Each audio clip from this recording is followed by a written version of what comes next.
Welcome to SSC Malayali. നമ്മളിന്ന് നോക്കുന്നത് പൊളിറ്റിയുടെ second class ആണ്.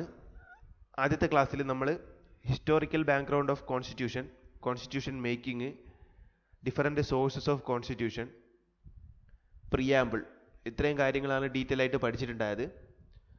ഇന്നത്തെ ക്ലാസ്സിൽ നമ്മൾ മെയിനായിട്ട് ഫോക്കസ് ചെയ്യാൻ വേണ്ടി പോകുന്നത് പ്രധാനപ്പെട്ട ആർട്ടിക്കിൾ, എക്സാമിന് ചോദിച്ചിട്ടുള്ള ആർട്ടിക്കിൾസും പിന്നെ ചോദിക്കാൻ സാധ്യതയുള്ള ആർട്ടിക്കിൾസും പിന്നെ ഈ ആർട്ടിക്കിളൊക്കെ ഡീറ്റെയിൽ ആയിട്ട് നമ്മൾ ഡിസ്കസ് ചെയ്യുന്നതായിരിക്കും. ഓക്കെ, അപ്പം നമുക്ക് നേരിട്ട് ക്ലാസ്സിലേക്ക് പോവാം.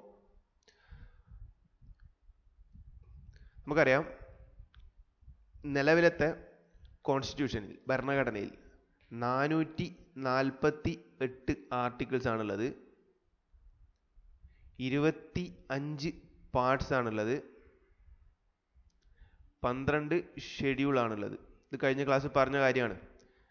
ഈ 448 ആർട്ടിക്കിളിനെ 25 ഭാഗമായിട്ടാണ് മുറിച്ച് വെച്ചിട്ടുള്ളത്. അതായത് ആദ്യത്തെ 4 ആർട്ടിക്കിൾസ് ഫസ്റ്റ് പാർട്ടിൽ വരും, പിന്നെയുള്ള 5 മുതൽ 11 വരെയുള്ള ആർട്ടിക്കിൾ സെക്കൻഡ് പാർട്ടിൽ വരും. അങ്ങനെ 448 ആർട്ടിക്കിൾസ് എത്തുന്നത് വരെ ഓരോ ഭാഗമായിട്ടാണ്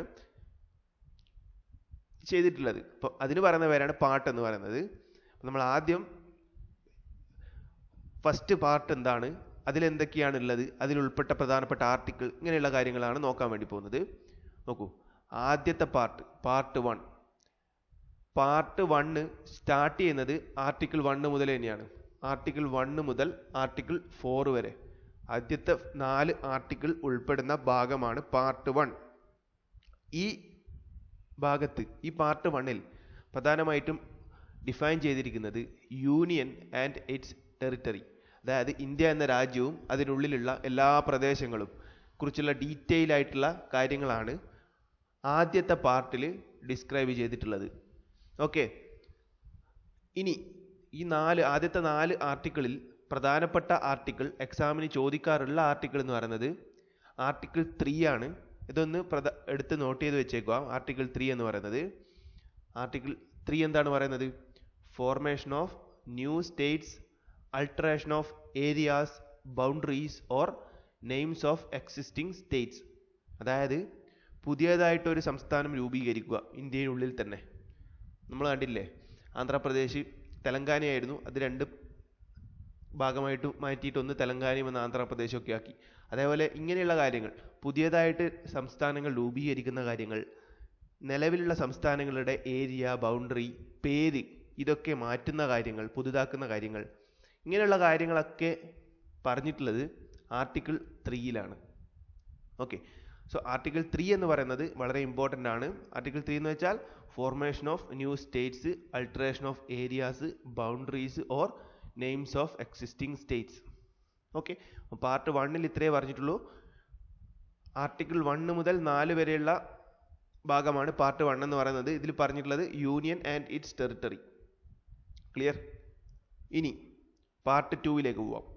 പാർട്ട് 2 സ്റ്റാർട്ട് ചെയ്യുന്നത് ആർട്ടിക്കിൾ 5 മുതലാണ്. ആർട്ടിക്കിൾ 5 to 11 വരെ ഉൾക്കൊള്ളിരിക്കുന്ന പാർട്ടാണ് പാർട്ട് 2, സെക്കൻഡ് പാർട്ട്. സെക്കൻഡ് പാർട്ടിൽ ഡിഫൈൻ ചെയ്തിരിക്കുന്നത് സിറ്റിസൺഷിപ്പുമായി ബന്ധപ്പെട്ടുള്ള കാര്യങ്ങളാണ്. ഇന്ത്യയിലെ സിറ്റിസൺഷിപ്പുമായി ബന്ധപ്പെട്ടിട്ടുള്ള കാര്യങ്ങളാണ് ഡീറ്റെയിൽ ആയിട്ട് പാർട്ട് 2-ൽ കൊടുത്തിട്ടുള്ളത്. ഇതിൽ നമ്മൾ ഓരോ പാർട്ടും ഏത് ആർട്ടിക്കിൾ സ്പെസിഫൈ ചെയ്തിട്ട് പഠിക്കേണ്ട ആവശ്യമില്ല, അങ്ങനെ ചോദിച്ചത് കണ്ടിട്ടില്ല. പാർട്ട് 2 എന്തിനെയാണ് ഡിനോട്ട് ചെയ്യുന്നത് എന്ന് ചിലപ്പോൾ ചോദിച്ചേക്കാം. അല്ലെങ്കിൽ സിറ്റിസൺഷിപ്പ് എത്രാമത്തെ പാർട്ടിലാണുള്ളത്, അങ്ങനെയൊക്കെയാണ് എക്സാമിന് ചോദിക്കാറുള്ളത്. ഓക്കെ, ആർട്ടിക്കിൾ 5 എത്രയാണ്, ആർട്ടിക്കിൾ 6 എത്രയാണ്, ഇങ്ങനെയൊന്നും ചോദിച്ച് കണ്ടിട്ടില്ല. ഓക്കെ, അത് നമ്മൾ അങ്ങനെയുള്ള കാര്യങ്ങൾ പഠിക്കേണ്ട ആവശ്യമില്ല. പാർട്ട് 2 എന്ന് വെച്ചാൽ സിറ്റിസൺഷിപ്പുമായി ബന്ധപ്പെട്ടുള്ള കാര്യങ്ങളാണ് പറയുന്നത് എന്ന് ഓർത്ത് വെച്ചേക്കുക. പിന്നെ ഈ നമ്പർ ഒന്ന് ഓർക്കുക, ആർട്ടിക്കിൾ 5 മുതൽ 11 വരെയാണ് പാർട്ട് 2 വരുന്നത്. ക്ലിയർ? ഇനി ഇന്ത്യൻ സിറ്റിസൺഷിപ്പ് ആക്ട് ആദ്യമായിട്ട്, അല്ലെങ്കിൽ ഇന്ത്യൻ സിറ്റിസൺഷിപ്പ് ആക്ട് നിലവിൽ വരുന്നത് 1955-ലാണ് കേട്ടോ. ഇന്ത്യൻ സിറ്റിസൺഷിപ്പ് ആക്ട് പാസ്സാകുന്നത് അല്ലെങ്കിൽ നിലവിൽ വരുന്നത് എന്ന് പറയുന്നത് 1955-ലാണ്. ഈ ഡേറ്റ് ഒന്ന്, ഈ ഇയർ ഒന്ന് ഓർമ്മിച്ച് വെച്ചേക്കുക. പിന്നെ ഒരു കാര്യം പറയാനുള്ളത്, ഇന്ത്യൻ സിറ്റിസൺഷിപ്പ് എന്ന് പറയുന്നത് ഇന്ത്യ ഓഫർ ചെയ്യുന്നത് സിംഗിൾ സിറ്റിസൺഷിപ്പാണ്. സിംഗിൾ സിറ്റിസൺഷിപ്പാണ് ഇന്ത്യ ഓഫർ ചെയ്യുന്നത്. അതും കൂടി ഒന്ന് നോട്ട് ചെയ്ത് വെച്ചേക്കുക, സിംഗിൾ സിറ്റിസൺഷിപ്പ്.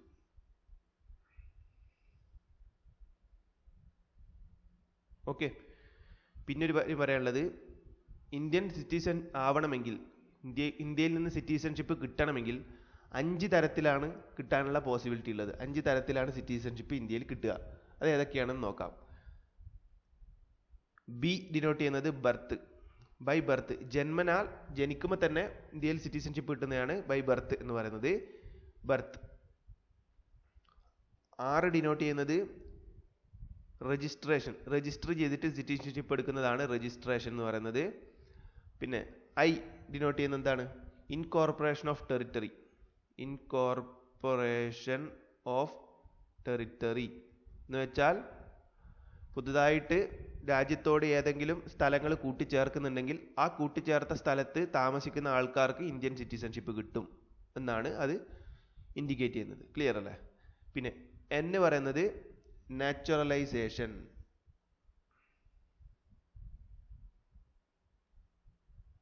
എന്ന് വെച്ചാൽ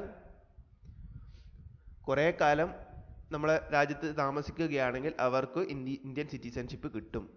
ഇപ്പോൾ നിലവിൽ പറയുന്നത് 7 വർഷത്തോളം ഇന്ത്യയിൽ താമസിക്കുകയാണെങ്കിൽ സിറ്റിസൺഷിപ്പ് കിട്ടും എന്നാണ് പറഞ്ഞു വരാറുള്ളത്. ഓക്കെ, നാച്ചുറലൈസേഷൻ ആണ് എൻ ഡിനോട്ട് ചെയ്യുന്നത്. പിന്നെ ഡി, ഡിസെൻറ്റ് എന്ന് പറയും, DESCENT, ഡിസെൻറ്റ്. ഓക്കെ, ഡിസെൻറ്റ് എന്ന് വെച്ചാൽ പിന്തുടർച്ചാ അവകാശമാണ്.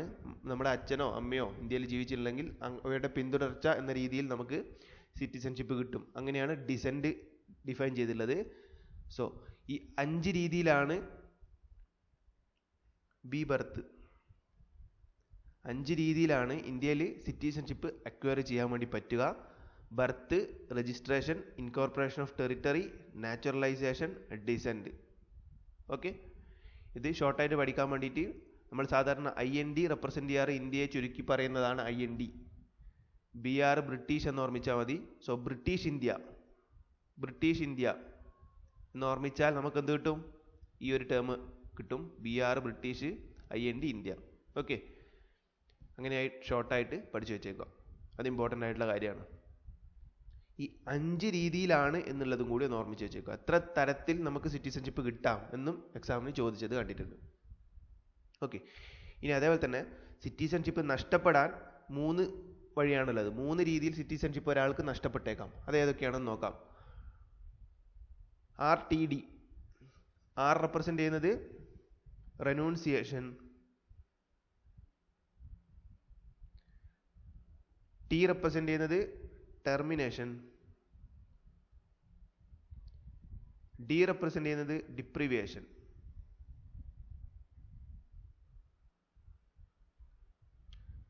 റെനൂൺസിയേഷൻ എന്ന് വെച്ചാൽ വേണ്ട എന്ന് പറഞ്ഞിട്ട് സിറ്റിസൺഷിപ്പ് ഉപേക്ഷിക്കുന്നതിന് പറയുന്നവരാണ് റെനൂൺസിയേഷൻ. അങ്ങനെ സിറ്റിസൺഷിപ്പ് നഷ്ടപ്പെടാം. പിന്നെ ടെർമിനേറ്റ് ചെയ്യുന്നതാണ് ടെർമിനേഷൻ. ഡി എന്ന് വെച്ചാൽ ഡിപ്രിവേഷൻ, ഡിപ്രിവേഷൻ എന്ന് വെച്ചാൽ എന്താണ്? വേറൊരു രാജ്യത്തെ പൗരത്വം എടുക്കുന്നതാണ് ഡിപ്രിവേഷൻ. അപ്പോൾ ഇന്ത്യൻ പൗരത്വം നഷ്ടപ്പെടും. അങ്ങനെയും ഇന്ത്യയിൽ പൗരത്വം നഷ്ടപ്പെടാൻ സാധ്യതയുണ്ട്. സോ 3 രീതിയിലാണ് പൗരത്വം നഷ്ടപ്പെടുക, 5 രീതിയിലാണ് പൗരത്വം കിട്ടുക. ഓക്കെ, പൗരത്വം നഷ്ടപ്പെടുന്നത് ഷോർട്ടായിട്ട് പഠിക്കാൻ വേണ്ടി എന്ത് ചെയ്താൽ മതി? റിട്ടയർഡ് എന്ന, നമ്മൾ ഗവൺമെൻറ് സർവീസ് കയറിയിട്ടാകുമ്പോൾ 60 വയസ്സൊക്കെ ആകുമ്പോൾ റിട്ടയർ ആവും. റിട്ടയറായി കഴിഞ്ഞു, സർവീസ് അവസാനിച്ചു. അങ്ങനെ റിട്ടയർഡിനെ ചുരുക്കി എഴുതുന്നതാണ് RTD. ആ ഒരു രീതിയിൽ പഠിച്ചാൽ ഷോർട്ടായിട്ട് നിങ്ങൾക്ക് കിട്ടും. ഓക്കെ, ഇത്രയും കാര്യങ്ങളാണ് സിറ്റിസൺഷിപ്പുമായി ബന്ധപ്പെട്ടിട്ട് നമുക്ക് പഠിക്കാനുള്ളത്. ഓക്കെ, അപ്പം ഈ സ്ലൈഡിൽ പറഞ്ഞ കാര്യങ്ങൾ ഒന്നുകൂടെ നമുക്ക് നോക്കാം, എന്നിട്ട് അടുത്ത ഇതിലേക്ക് പോവാം. ഓക്കെ, ഫസ്റ്റ് പാർട്ട് ടോട്ടൽ നമ്മുടെ കോൺസ്റ്റിറ്റ്യൂഷനെ 448 ആർട്ടിക്കിൾസ് ആയിട്ടാണ് ഡിവൈഡ് ചെയ്തിട്ടുള്ളത്. നിലവിലെ സാഹചര്യത്തിൽ 25 പാർട്സ് ആണുള്ളത്. അതിലെ ആദ്യത്തെ പാർട്ടാണ് ആർട്ടിക്കിൾ 1 മുതൽ ആർട്ടിക്കിൾ 4 വരെ ഉൾക്കൊള്ളുന്നത്. ഇതിൽ പറഞ്ഞിട്ടുള്ളത് യൂണിയൻ ആൻഡ് ഇറ്റ്സ് ടെറിട്ടറി, രാജ്യവും രാജ്യത്തുള്ള പ്രദേശങ്ങളെക്കുറിച്ചും പറഞ്ഞിട്ടുള്ളത്. അതിൽ ആർട്ടിക്കിൾ 3 എടുത്ത് പറയുന്നു formation of new States, alteration of areas, boundaries or names of existing states. പിന്നെ പാർട്ട് 2 ഉൾക്കൊള്ളുന്നത് ആർട്ടിക്കിൾ 5 മുതൽ ആർട്ടിക്കിൾ 11 വരെയാണ്. സിറ്റിസൺഷിപ്പുമായി ബന്ധപ്പെട്ട കാര്യങ്ങളാണ് പാർട്ട് 2-ൽ ഡിഫൈൻ ചെയ്തിട്ടുള്ളത്. ഇനി ഇന്ത്യൻ സിറ്റിസൺഷിപ്പ് ആക്ട് പുറപ്പെടുവിക്കുന്നത് അല്ലെങ്കിൽ പാസ്സാവുന്നത് 1955-ലാണ്. ഇന്ത്യ എന്ന് പറയുന്ന രാജ്യം സിംഗിൾ സിറ്റിസൺഷിപ്പ് ഓഫർ ചെയ്യുന്ന രാജ്യമാണ്. 5 തരത്തിൽ സിറ്റിസൺഷിപ്പ് അക്വയർ ചെയ്യാൻ വേണ്ടി പറ്റും. അതാണ് ബ്രിൻഡ് എന്ന് നമ്മൾ പഠിച്ചത്. Birth, registration, incorporation of territory, naturalisation, descend. Citizenship നഷ്ടപ്പെടാൻ 3 രീതിയാണുള്ളത്. RTD എന്ന് പറയും, റെനൂൺസിയേഷൻ, ടെർമിനേഷൻ, ഡിപ്രിവേഷൻ. ഇത്രയും കാര്യങ്ങളാണ് പാർട്ട് 1 പാർട്ട് 2 നമുക്ക് പഠിക്കാനുള്ളത്. ഓക്കെ, ഇനി നമുക്ക് അടുത്ത പാർട്ടിലേക്ക് പോവാം. ഇനിയുള്ളത് പാർട്ട് 3 ആണ്. പാർട്ട് 3 പറയുന്നത്, പാർട്ട് 3 ഉൾക്കൊള്ളുന്നത് ആർട്ടിക്കിൾ 12 മുതൽ ആർട്ടിക്കിൾ 35 വരെയാണ്. ഫണ്ടമെന്റൽ റൈറ്റ്സ് ഉൾക്കൊള്ളിക്കുന്ന പാർട്ടാണിത്. ഫണ്ടമെന്റൽ റൈറ്റ്സ് ഉൾപ്പെടുത്തിയിരിക്കുന്ന ഏത് പാർട്ടിലാണ് ഇന്ന് എക്സാമിന് ചോദിക്കാം. അപ്പോൾ നമ്മൾ പറയണം പാർട്ട് 3 ആ നമ്പറും കൂടി ഒന്ന് ഓർമ്മിച്ച് വെച്ചേക്കുക. ആർട്ടിക്കിൾ 12 മുതൽ ആർട്ടിക്കിൾ 35 വരെ ഉൾക്കൊള്ളുന്ന പാർട്ട്. ഓക്കെ, ഫണ്ടമെന്റൽ റൈറ്റ്സിനെ കുറിച്ച് പറയുകയാണെങ്കിൽ, ഒറിജിനലി കോൺസ്റ്റിറ്റ്യൂഷൻ നിർമ്മിച്ച സമയത്ത് 7 ഫണ്ടമെന്റൽ റൈറ്റ്സ് ആയിരുന്നു ഉണ്ടായിരുന്നത്. നിലവിൽ 6 right to property. Right to property എന്ന് പറയുന്ന ഫണ്ടമെന്റൽ റൈറ്റ് ആയിരുന്നു. അത് ഇപ്പോൾ ഫണ്ടമെന്റൽ റൈറ്റ് അല്ലാതായി മാറി. അത് കാരണം ഇപ്പോൾ അതൊരു ലീഗൽ റൈറ്റ് മാത്രമാണ്. അങ്ങനെ നിലവിൽ 6 ഫണ്ടമെന്റൽ റൈറ്റ്സ് ആണുള്ളത്. ഒറിജിനലി കോൺസ്റ്റിറ്റ്യൂഷൻ നിർമ്മിച്ച സമയത്ത് 7 ഫണ്ടമെന്റൽ റൈറ്റ് ഉണ്ടായിരുന്നു. ഇത്തരം കാര്യങ്ങളൊന്ന് ഓർമ്മിച്ച് വെച്ചേക്കുക. പിന്നെ ഒരു കാര്യം, ഫണ്ടമെന്റൽ റൈറ്റ്സ് ഏത് രാജ്യത്തിൽ നിന്നാണ് ഇന്ത്യക്ക് കിട്ടിയത്, ഇന്ത്യ കടമെടുത്തത് അല്ലെങ്കിൽ ഇന്ത്യ സ്വീകരിച്ചത് എന്ന് ചോദിക്കാറുണ്ട്. അത് നമ്മൾ USA എന്ന് കഴിഞ്ഞ ക്ലാസ് പറഞ്ഞതാണ്. സോഴ്സസ് ഓഫ് കോൺസ്റ്റിറ്റ്യൂഷൻ പഠിച്ച സമയത്ത് USA. പിന്നെ പറയാറുള്ളത്, ആർക്കിടെക്ട് ഓഫ് ഫണ്ടമെന്റൽ റൈറ്റ്സ് ആരാണെന്ന് ചോദിക്കാറുണ്ട്. സർദാർ വല്ലഭായ് പട്ടേലാണ് ആർക്കിടെക്ട് ഓഫ് ഫണ്ടമെന്റൽ റൈറ്റ്സ് എന്നറിയപ്പെടുന്നത്. പിന്നെ അതുമായി ബന്ധപ്പെട്ട് പറയുകയാണെങ്കിൽ, ഈ 7 ഫണ്ടമെന്റൽ റൈറ്റ്സ് ഉണ്ടെന്ന് ഞാൻ പറഞ്ഞു. ഒറിജിനലി ഇപ്പോൾ 6 ആ 6 ഫണ്ടമെന്റൽ റൈറ്റ്സ് ഏതൊക്കെയാണെന്ന് നമുക്ക് ആദ്യം ഒന്ന് പറയാം. അതിനുശേഷം അതിനുള്ളിൽ ഓരോ ഫണ്ടമെന്റൽ റൈറ്റ്സിനുള്ളിൽ കയറി നമുക്ക് ഡീറ്റെയിൽ ആയിട്ട് നോക്കാം. ഈ 6 ഫണ്ടമെന്റൽ റൈറ്റ്സ് ആണ്. ആദ്യത്തത് റൈറ്റ് ടു ഈക്വാലിറ്റി. അത് ഞാനിവിടെ എഴുതിയിട്ടുണ്ട്. Right to equality.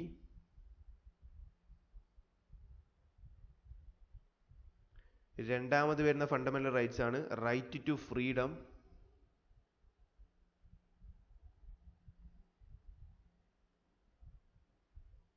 മൂന്നാമത്തേതാണ് right against exploitation.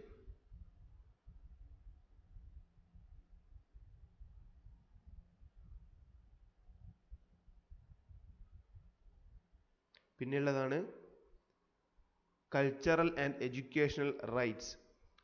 Freedom of religion. Right to freedom of religion. അതാണ് കേട്ടോ, right to freedom of religion.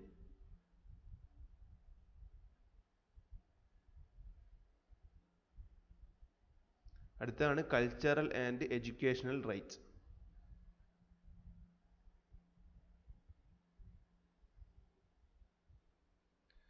പിന്നെയുള്ളതാണ് ലാസ്റ്റത്തത് കോൺസ്റ്റിറ്റ്യൂഷണൽ റെമഡീസ്. അതായത് റൈറ്റ് ടു കോൺസ്റ്റിറ്റ്യൂഷണൽ റെമഡീസ്.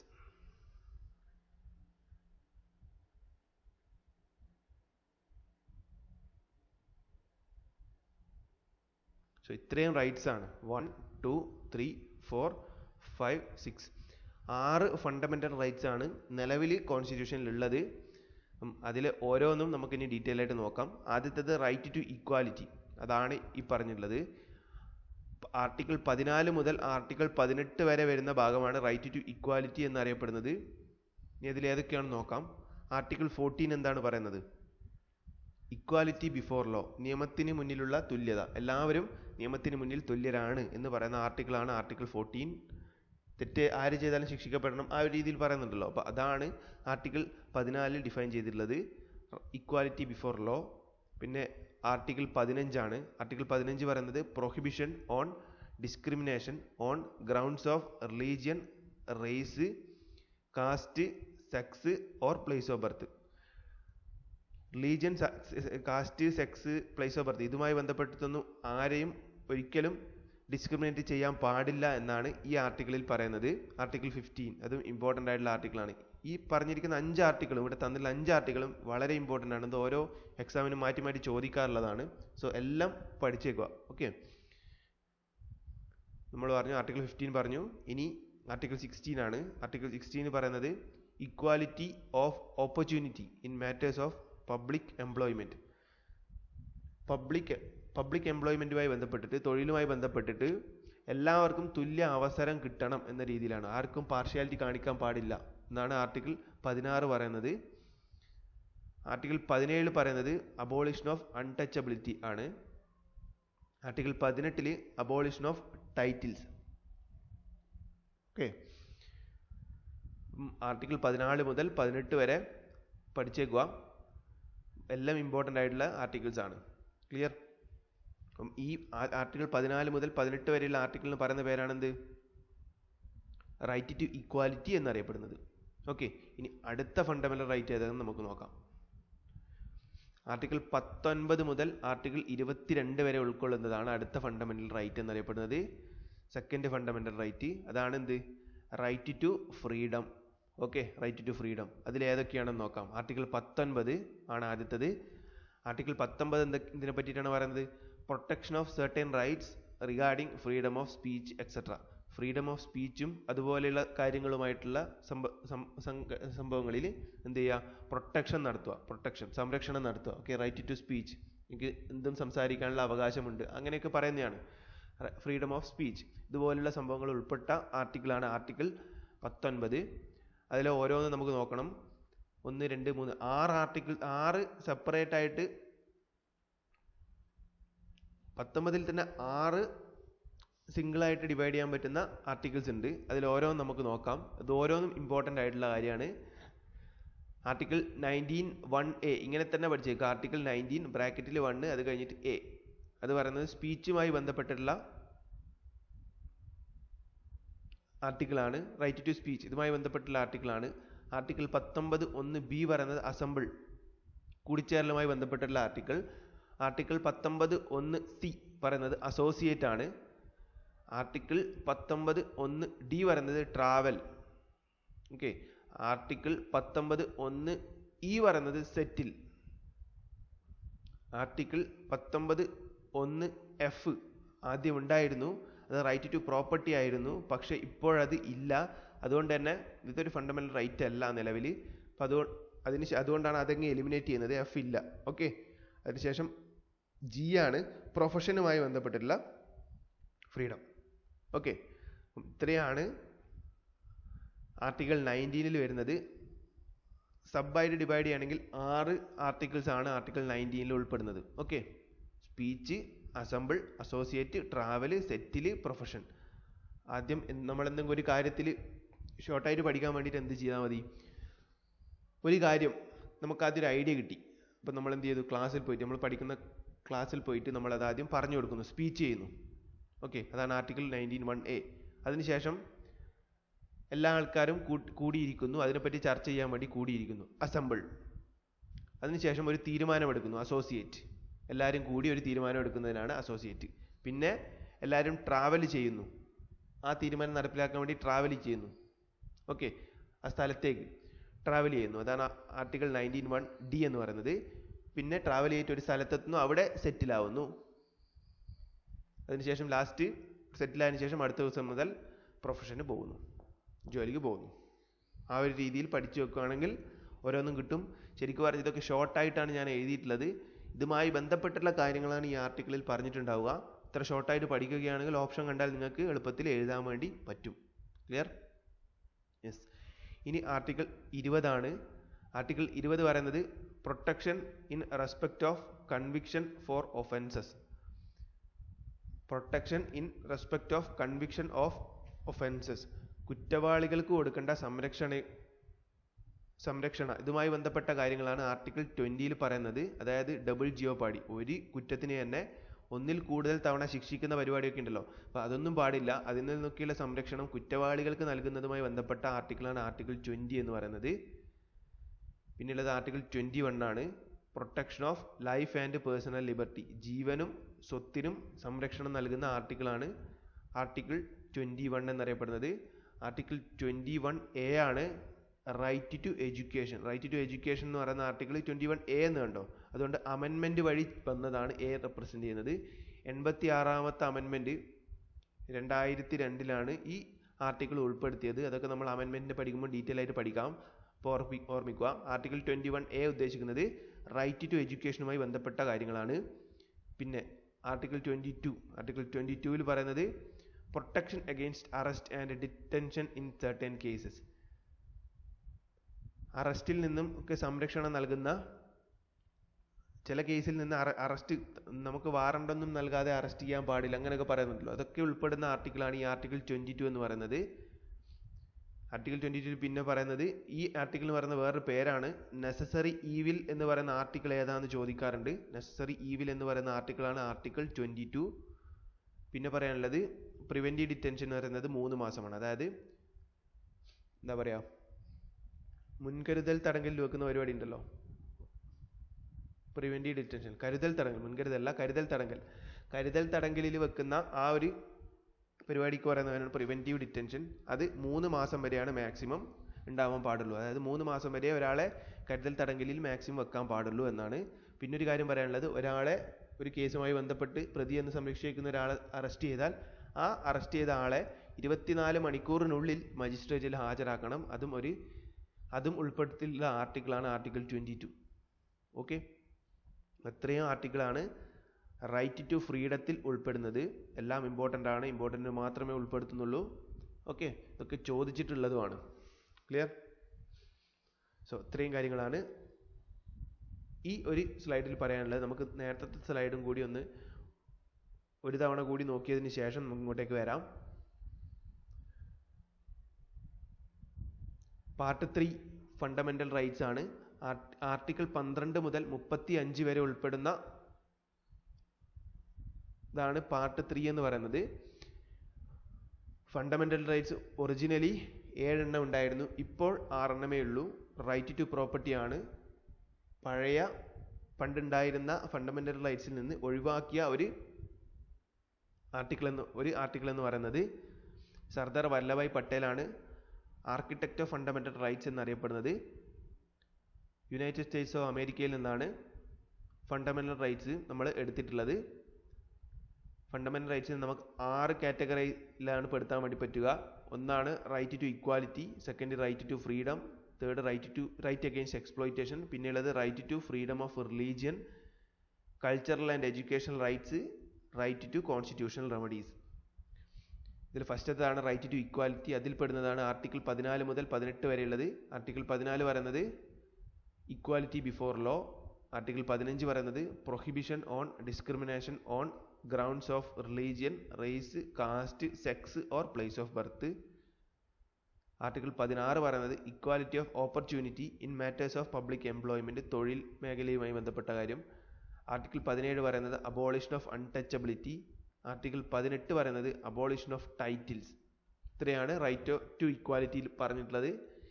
പിന്നെ പറഞ്ഞത് ആർട്ടിക്കിൾ 19 മുതൽ ആർട്ടിക്കിൾ 22 വരെ റൈറ്റ് ടു ഫ്രീഡത്തിൽ വരുന്നതാണെന്ന് പറഞ്ഞു. അതിൽ 19 തന്നെ ഓരോന്നായിട്ട് എടുത്തു പഠിക്കേണ്ടതായിട്ടുണ്ട്. 19(1)(a) സ്പീച്ച്, ആദ്യം സംസാരിക്കുന്നു. ആർട്ടിക്കിൾ 19(1)(b) അസംബിൾ, കൂടിച്ചേരുന്നു. ആർട്ടിക്കിൾ 19(1)(c) അസോസിയേറ്റ്, തീരുമാനമെടുക്കുന്നു. ആർട്ടിക്കിൾ 19(1)(d) ട്രാവൽ ചെയ്യുന്നു. ആർട്ടിക്കിൾ 19(1)(e) സെറ്റിൽ ആവുന്നു. ആർട്ടിക്കിൾ 19(1)(g) പ്രൊഫഷൻ, ശ്രദ്ധിക്കുക എഫ് ഇല്ല, എഫ് റൈറ്റ് ടു പ്രോപ്പർട്ടി ആയിരുന്നു, പ്രോപ്പർട്ടിയുമായി ബന്ധപ്പെട്ടതായിരുന്നു, അത് എലിമിനേറ്റ് ചെയ്തു. ക്ലിയർ? ഇത് പഠിക്കുമ്പോൾ ഒന്നുകൂടി ഓർക്കുക, ആർട്ടിക്കിൾ 19(1)(f) മാത്രമല്ല എലിമിനേറ്റ് ചെയ്തത്, ആർട്ടിക്കിൾ 31 കൂടി, ആർട്ടിക്കിൾ 31 കൂടി എലിമിനേറ്റ് ചെയ്തിട്ടുണ്ട്. ഇതും റൈറ്റ് ടു പ്രോപ്പർട്ടിയിൽ വരുന്നതാണ്. Okay, yes. ഇനിയുള്ളത് ആർട്ടിക്കിൾ 20 ആണ്. ആർട്ടിക്കിൾ 20 പറയുന്നത് protection in respect of conviction for offences, കുറ്റവാളികൾക്ക് കിട്ടുന്ന സംരക്ഷണവുമായി ബന്ധപ്പെട്ട കാര്യങ്ങൾ. ആർട്ടിക്കിൾ 21 പറയുന്നത് protection of life and personal liberty, ജീവനും സ്വത്തിനും സംരക്ഷണം. Article 21(a) right to education, വിദ്യാഭ്യാസ സംബന്ധമായത്. ആർട്ടിക്കിൾ 22 പറയുന്നത് protection against arrest and detention in certain cases. ഈ ആർട്ടിക്കിൾ എന്ന് പറയുന്ന മറ്റൊരു പേരാണ് നെസസറി ഈവിൽ. പിന്നെ പ്രിവെന്റീവ് ഡിറ്റൻഷൻ 3 മാസമാണ്, കരുതൽ തടങ്കൽ. ഇത്രയും കാര്യങ്ങളാണ് റൈറ്റ് ടു ഫ്രീഡത്തിൽ വരുന്നത്. ഓക്കെ, പിന്നെ വരുന്നതാണ് ആർട്ടിക്കിൾ 23 ആർട്ടിക്കിൾ 24. ഇത് ഉൾപ്പെടുത്തിയിട്ടുള്ളത് റൈറ്റ് അഗെയിൻസ്റ്റ് എക്സ്പ്ലോയിറ്റേഷൻ എന്ന ഭാഗത്താണ്. Article 23 and article 24. ആർട്ടിക്കിൾ 23 എന്താണ് പറയുന്നത്? Prohibition on traffic in human beings and forced labour. Human trafficking ഒക്കെ തടഞ്ഞിരിക്കുന്നു. പിന്നെ ഫോഴ്സ്ഡ് ലേബർ ഒക്കെ നിർത്തലാക്കുന്നു. ഇതുമായി ബന്ധപ്പെട്ട കാര്യങ്ങളൊക്കെ പറയുന്നതാണ് ആർട്ടിക്കിൾ 23 എന്ന് പറയുന്നത്. ഫോഴ്സ്ഡ് ലേബർ എന്ന വേർഡ് ഒന്ന് ഓർമ്മിച്ച് വെച്ചേക്കുക. അതാണ് ഇതിൽ പ്രധാനപ്പെട്ടത്. ആർട്ടിക്കിൾ 23 ഫോഴ്സ്ഡ് ലേബറുമായി ബന്ധപ്പെട്ട കാര്യങ്ങളാണ് എന്ന് പഠിച്ചു വെച്ചാൽ മതി, സിമ്പിളായിട്ടാണെങ്കിൽ. ഓക്കെ. പിന്നെ ആർട്ടിക്കിൾ 24 ആണ്. ആർട്ടിക്കിൾ 24 പറയുന്നത് എന്താണ്? Prohibition on employment of children in factories, child ലേബറുമായി സംബന്ധിച്ച കാര്യങ്ങൾ. പിന്നെ ഹസാർഡസ്, വളരെ ദുരിതം നിറഞ്ഞ ഫാക്ടറീസ് ഒക്കെ ഉണ്ടാവല്ലോ, ഡേഞ്ചർ ആയിട്ടുള്ള ഫാക്ടറീസ്. അപ്പോൾ ആ ഫാക്ടറീസിലൊക്കെ കുട്ടികളെ എംപ്ലോയ്മെൻറ്റിന് വിടാൻ പാടില്ല. ഇതുമായി ബന്ധപ്പെട്ട കാര്യങ്ങളൊക്കെ പറയുന്നതാണ് ആർട്ടിക്കിൾ 24 എന്ന് പറയുന്നത്. ഓക്കെ. ചൈൽഡ് ലേബറും employment of children in factories, ഇതുമായി ബന്ധപ്പെട്ട കാര്യങ്ങൾ. ഓക്കെ. ആർട്ടിക്കിൾ 24. ആർട്ടിക്കിൾ 23യും 24ഉം ഉൾപ്പെട്ട ഇതിന് പറയുന്ന പേരാണ് റൈറ്റ് അഗെയിൻസ്റ്റ് എക്സ്പ്ലോയിറ്റേഷൻ. ക്ലിയർ? പിന്നെയുള്ളത് നമുക്ക് സെപ്പറേറ്റ് ആയിട്ട് ആർട്ടിക്കിൾ നമ്പർ വെച്ച് പഠിക്കേണ്ടതില്ല. ആർട്ടിക്കിൾ 25 മുതൽ ആർട്ടിക്കിൾ 28 വരെയുള്ളത് right to freedom of religion. ഏത് മതം വേണമെങ്കിലും സ്വീകരിക്കാം. നമ്മളൊരു സെക്യുലർ രാജ്യമാണല്ലോ, ഏത് മതം വേണമെങ്കിലും ആർക്കും സ്വീകരിക്കാം. അതൊക്കെ പറയുന്ന ആർട്ടിക്കിളാണ് ആർട്ടിക്കിൾ 25 മുതൽ ആർട്ടിക്കിൾ 28 വരെയുള്ളത്. ഓക്കെ. പിന്നെ വരുന്നത് ആർട്ടിക്കിൾ 29ഉം ആർട്ടിക്കിൾ 30ഉമാണ്. ഇത് മൈനോറിറ്റീസിനെ സംബന്ധിച്ച കാര്യങ്ങൾ ഉൾപ്പെട്ട ആർട്ടിക്കിളാണ്. കൾച്ചറൽ ആൻഡ് എഡ്യൂക്കേഷണൽ റൈറ്റ്സ്, വിദ്യാഭ്യാസവും കൾച്ചറലായിട്ടുള്ള റൈറ്റ്സും മൈനോറിറ്റീസിന് കൊടുക്കുന്നതുമായി ബന്ധപ്പെട്ട കാര്യങ്ങൾ ഉൾപ്പെട്ടതാണ് ഈ ആർട്ടിക്കിൾസ് എന്ന് പറയുന്നത്. ആർട്ടിക്കിൾ 29 മുതൽ ആർട്ടിക്കിൾ 30 വരെ കൾച്ചറൽ ആൻഡ് എഡ്യൂക്കേഷണൽ റൈറ്റ്സ്. പിന്നെയുള്ളത് ലാസ്റ്റ് ഫണ്ടമെന്റൽ റൈറ്റ് ആയിട്ടുള്ളത് റൈറ്റ് ടു കോൺസ്റ്റിറ്റ്യൂഷണൽ റെമഡീസ്. അത് ഉൾപ്പെട്ടുള്ളത് ആർട്ടിക്കിൾ 32 മുതൽ ആർട്ടിക്കിൾ 35 വരെയുള്ള ഭാഗമാണ്. ആർട്ടിക്കിൾ 32 മുതൽ 35 വരെ. ഇതിൽ എടുത്തു പറയുകയാണെങ്കിൽ ആർട്ടിക്കിൾ 32 നമ്മൾ നിർബന്ധമായിട്ട് പഠിക്കേണ്ടത്. ആർട്ടിക്കിൾ 32 എടുത്ത് പഠിക്കുകയാണെങ്കിൽ എന്ത് മനസ്സിലാവും? Right to constitutional remedies, remedies for enforcement of rights conferred by this part. അതായത് ഈ പാർട്ട് എന്ന് പറയുന്നത് ഫണ്ടമെന്റൽ റൈറ്റ്സ് ഉൾപ്പെട്ടിട്ടുള്ള പാർട്ട് 3യിലുള്ളത് എല്ലാ റൈറ്റ്സും ഉണ്ടല്ലോ, അതൊക്കെ നടപ്പിലാക്കാൻ വേണ്ടിയിട്ട് ഉള്ള ആർട്ടിക്കിൾ. നടപ്പിലാക്കാൻ വേണ്ടി എന്തൊക്കെ ചെയ്യണം, അതുമായി ബന്ധപ്പെട്ട കാര്യങ്ങൾ പറയുന്ന ആർട്ടിക്കിളാണ് ആർട്ടിക്കിൾ 32 എന്ന് പറയുന്നത്. സാധാരണയായിട്ട് ഈ ഫണ്ടമെന്റൽ റൈറ്റ്സ് അല്ലെങ്കിൽ ഈ പാർട്ട് 3 നടപ്പിലാക്കാൻ വേണ്ടി എന്ത് ചെയ്യും? സുപ്രീം കോർട്ടും ഹൈക്കോർട്ടും റിട്ടൊക്കെ പുറപ്പെടുവിക്കും. ഓക്കെ. അപ്പോൾ സുപ്രീം കോർട്ട് റിട്ട് പുറപ്പെടുവിക്കുന്നതുമായി ബന്ധപ്പെട്ട ആർട്ടിക്കിളും ആർട്ടിക്കിൾ 32 തന്നെയാണ്. ഈ കാര്യം മനസ്സിലാക്കുക. ഈ ആർട്ടിക്കിൾ 32 ഇല്ലായിരുന്നെങ്കിൽ ഈ പാർട്ടിന് തന്നെ ഒരു വാല്യൂം ഉണ്ടാവില്ല. No value to fundamental rights if no article 32. Article 32 ഇല്ലായിരുന്നെങ്കിൽ ഈ പാർട്ടിന് തന്നെ ഒരു വാല്യൂ ഉണ്ടാവില്ല. കാരണം എന്താ? ഫണ്ടമെന്റൽ റൈറ്റ്സ് ഉണ്ട് എന്ന് പറഞ്ഞു നടന്നാൽ മാത്രം പോരല്ലോ, അതൊക്കെ നടക്കുന്നുണ്ട് എന്ന് ഉറപ്പുവരുത്തണ്ടേ? അല്ലെങ്കിൽ നടക്കുന്നില്ലെങ്കിൽ അത് നടത്താൻ വേണ്ടിയിട്ടുള്ള കാര്യങ്ങൾ ചെയ്യണ്ടേ? കാരണം അതൊക്കെ ഉള്ളത് ഈ ഒരു ആർട്ടിക്കിളിലാണ്. സോ ഈ ഒരു ആർട്ടിക്കിൾ ഇല്ലായിരുന്നെങ്കിൽ എന്താ പറയുക, ഫണ്ടമെന്റൽ റൈറ്റ്സ് ഉണ്ട് എന്ന് പറയും, പക്ഷെ ശരിക്കും ഫണ്ടമെന്റൽ റൈറ്റ്സ് ഉണ്ടാവോ? അതാരെങ്കിലും തടഞ്ഞു വെച്ചാൽ സ്വാഭാവികമായിട്ടും ഫണ്ടമെന്റൽ റൈറ്റ്സ് ഉണ്ടാവില്ല. ഓക്കെ. അതുകൊണ്ടാണ് ആർട്ടിക്കിൾ 32 അത്രയും ഇമ്പോർട്ടൻ്റ് ആയിട്ട് കാണുന്നത്. അതുകൊണ്ട് തന്നെയാണ് ഡോക്ടർ BR അംബേദ്കർ ഈ ആർട്ടിക്കിളിനെ, അതായത് article 32 heart and soul of constitution എന്ന് വിശേഷിപ്പിച്ചത്. നമുക്കറിയാം, heart and soul of constitution പ്രിയാമ്പിളിനെ വിശേഷിപ്പിച്ചിട്ടുണ്ട് താക്കൂർ ദാസ്. ഇത് ഞാൻ കഴിഞ്ഞ ക്ലാസ്സിൽ പറഞ്ഞതാണ് അല്ലേ? മാത്രമല്ല, ഏത് ആർട്ടിക്കിളിനെയാണ് heart and soul of constitution എന്ന് വിശേഷിപ്പിച്ചത്? അങ്ങനെ ചോദിച്ചാൽ ആർട്ടിക്കിൾ 32 എന്ന് പറയണം. ഏതാണ് heart and soul of Indian constitution എന്ന് ചോദിച്ചാൽ പ്രിയാമ്പിൾ. അങ്ങനെ നമുക്ക് എടുത്തു പറയാൻ വേണ്ടി പറ്റണം. ഓക്കെ. അപ്പോൾ അത് ഓപ്ഷൻ നോക്കിയിട്ട് ഏതാണോ വരുന്നത് അതിനനുസരിച്ച് നിങ്ങൾ ഡീൽ ചെയ്യണം. ഓക്കെ.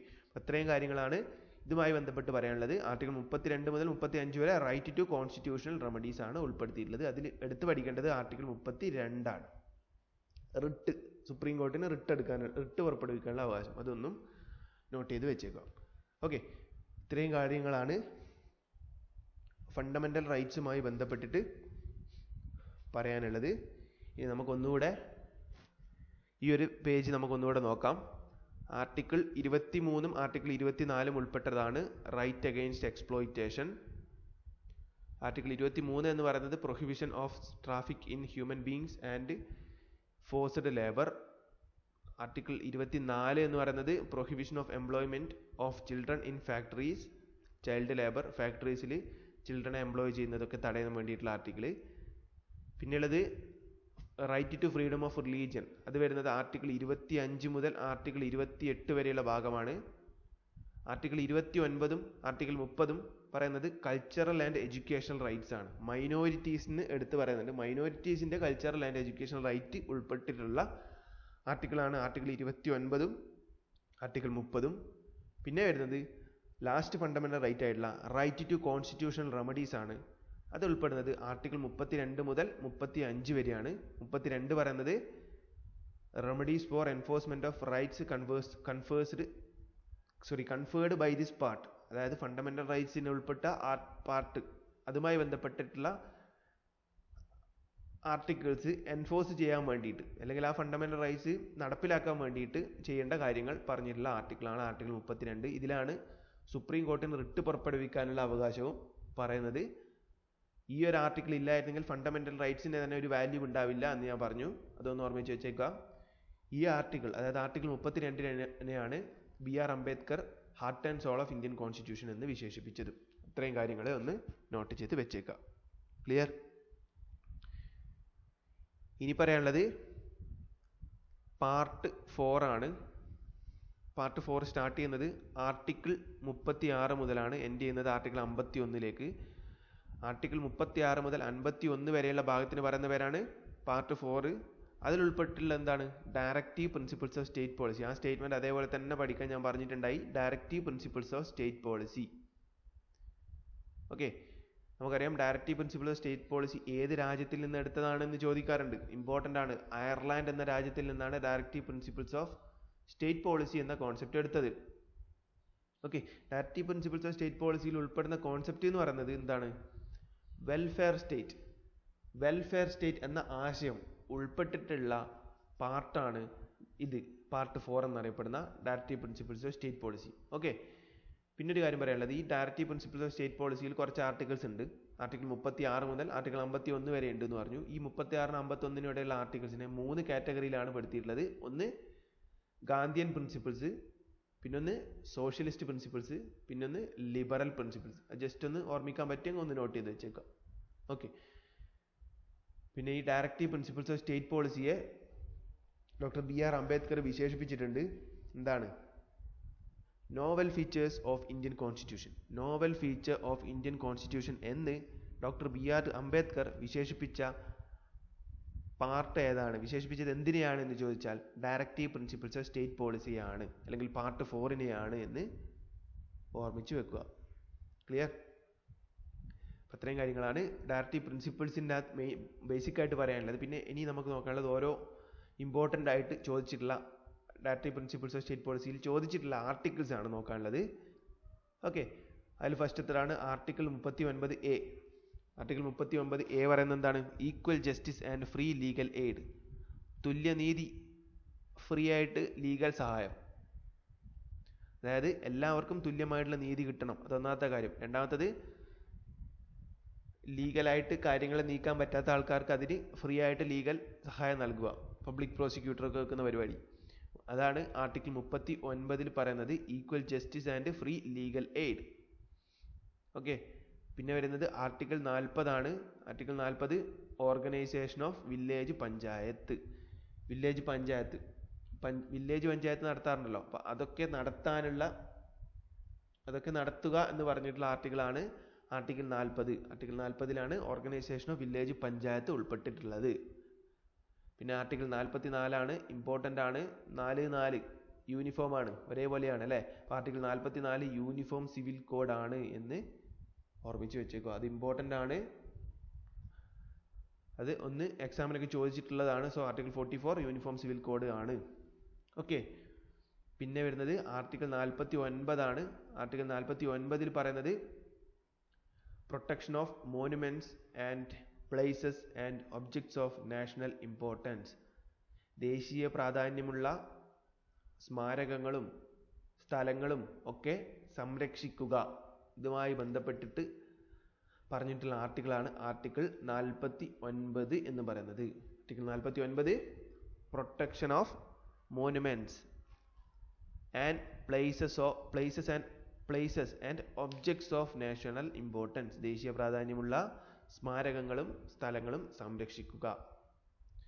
ഇനി ആർട്ടിക്കിൾ 51 ആർട്ടിക്കിൾ 51 പറയുന്നത് promotion of international peace and justice. International peace എന്ന് പറയുന്നത് സമാധാനവും നീതിയും. International peace and justice promote ചെയ്യുക, സംരക്ഷിക്കല്ല പ്രൊമോട്ട് ചെയ്യുക, അതിനുവേണ്ടി മുന്നോട്ട് വരിക. ഓക്കെ, ഇതാണ് ആർട്ടിക്കിൾ 51 പറഞ്ഞിട്ടുള്ളത്. ക്ലിയർ? ഇനി ഇത്രയും കാര്യങ്ങളാണ് ഡയറക്റ്റീവ് പ്രിൻസിപ്പിൾസിൽ ഉൾപ്പെട്ടത്. നമുക്കിനി ഫണ്ടമെന്റൽ ഡ്യൂട്ടീസും കൂടി പറഞ്ഞതിന് ശേഷം ഈ പേജിലുള്ള എല്ലാ കാര്യങ്ങളും ഒന്നും കൂടി പറയാം. ഓക്കെ, അപ്പോൾ നമുക്ക് ആദ്യം ഫണ്ടമെന്റൽ ഡ്യൂട്ടീസ് കൂടി നോക്കാം. ഫണ്ടമെന്റൽ ഡ്യൂട്ടീസ് ഒറിജിനലായിട്ട് കോൺസ്റ്റിറ്റ്യൂഷൻ വന്ന സമയത്ത് ഈ ആർട്ടിക്കിൾസും കാര്യങ്ങളൊന്നും ഇല്ലായിരുന്നു. ഫണ്ടമെന്റൽ ഡ്യൂട്ടീസ് എന്ന് പറയുന്ന പാർട്ടേ ഇല്ലായിരുന്നു. ഇതൊരു അമെൻമെന്റ് വഴിയാണ് നിലവിൽ വന്നത്. ഓക്കെ, എ എന്ന് പറയുന്നത് അമെൻമെന്റ് എന്ന് ഡിനോട്ട് ചെയ്യാൻ വേണ്ടിയിട്ടാണ് കേട്ടോ. ഓക്കെ, അമെൻമെന്റ് വഴിയാണ് ഈ പാർട്ട് നിലവിൽ വരുന്നത്. സ്വാരൻ സിംഗ്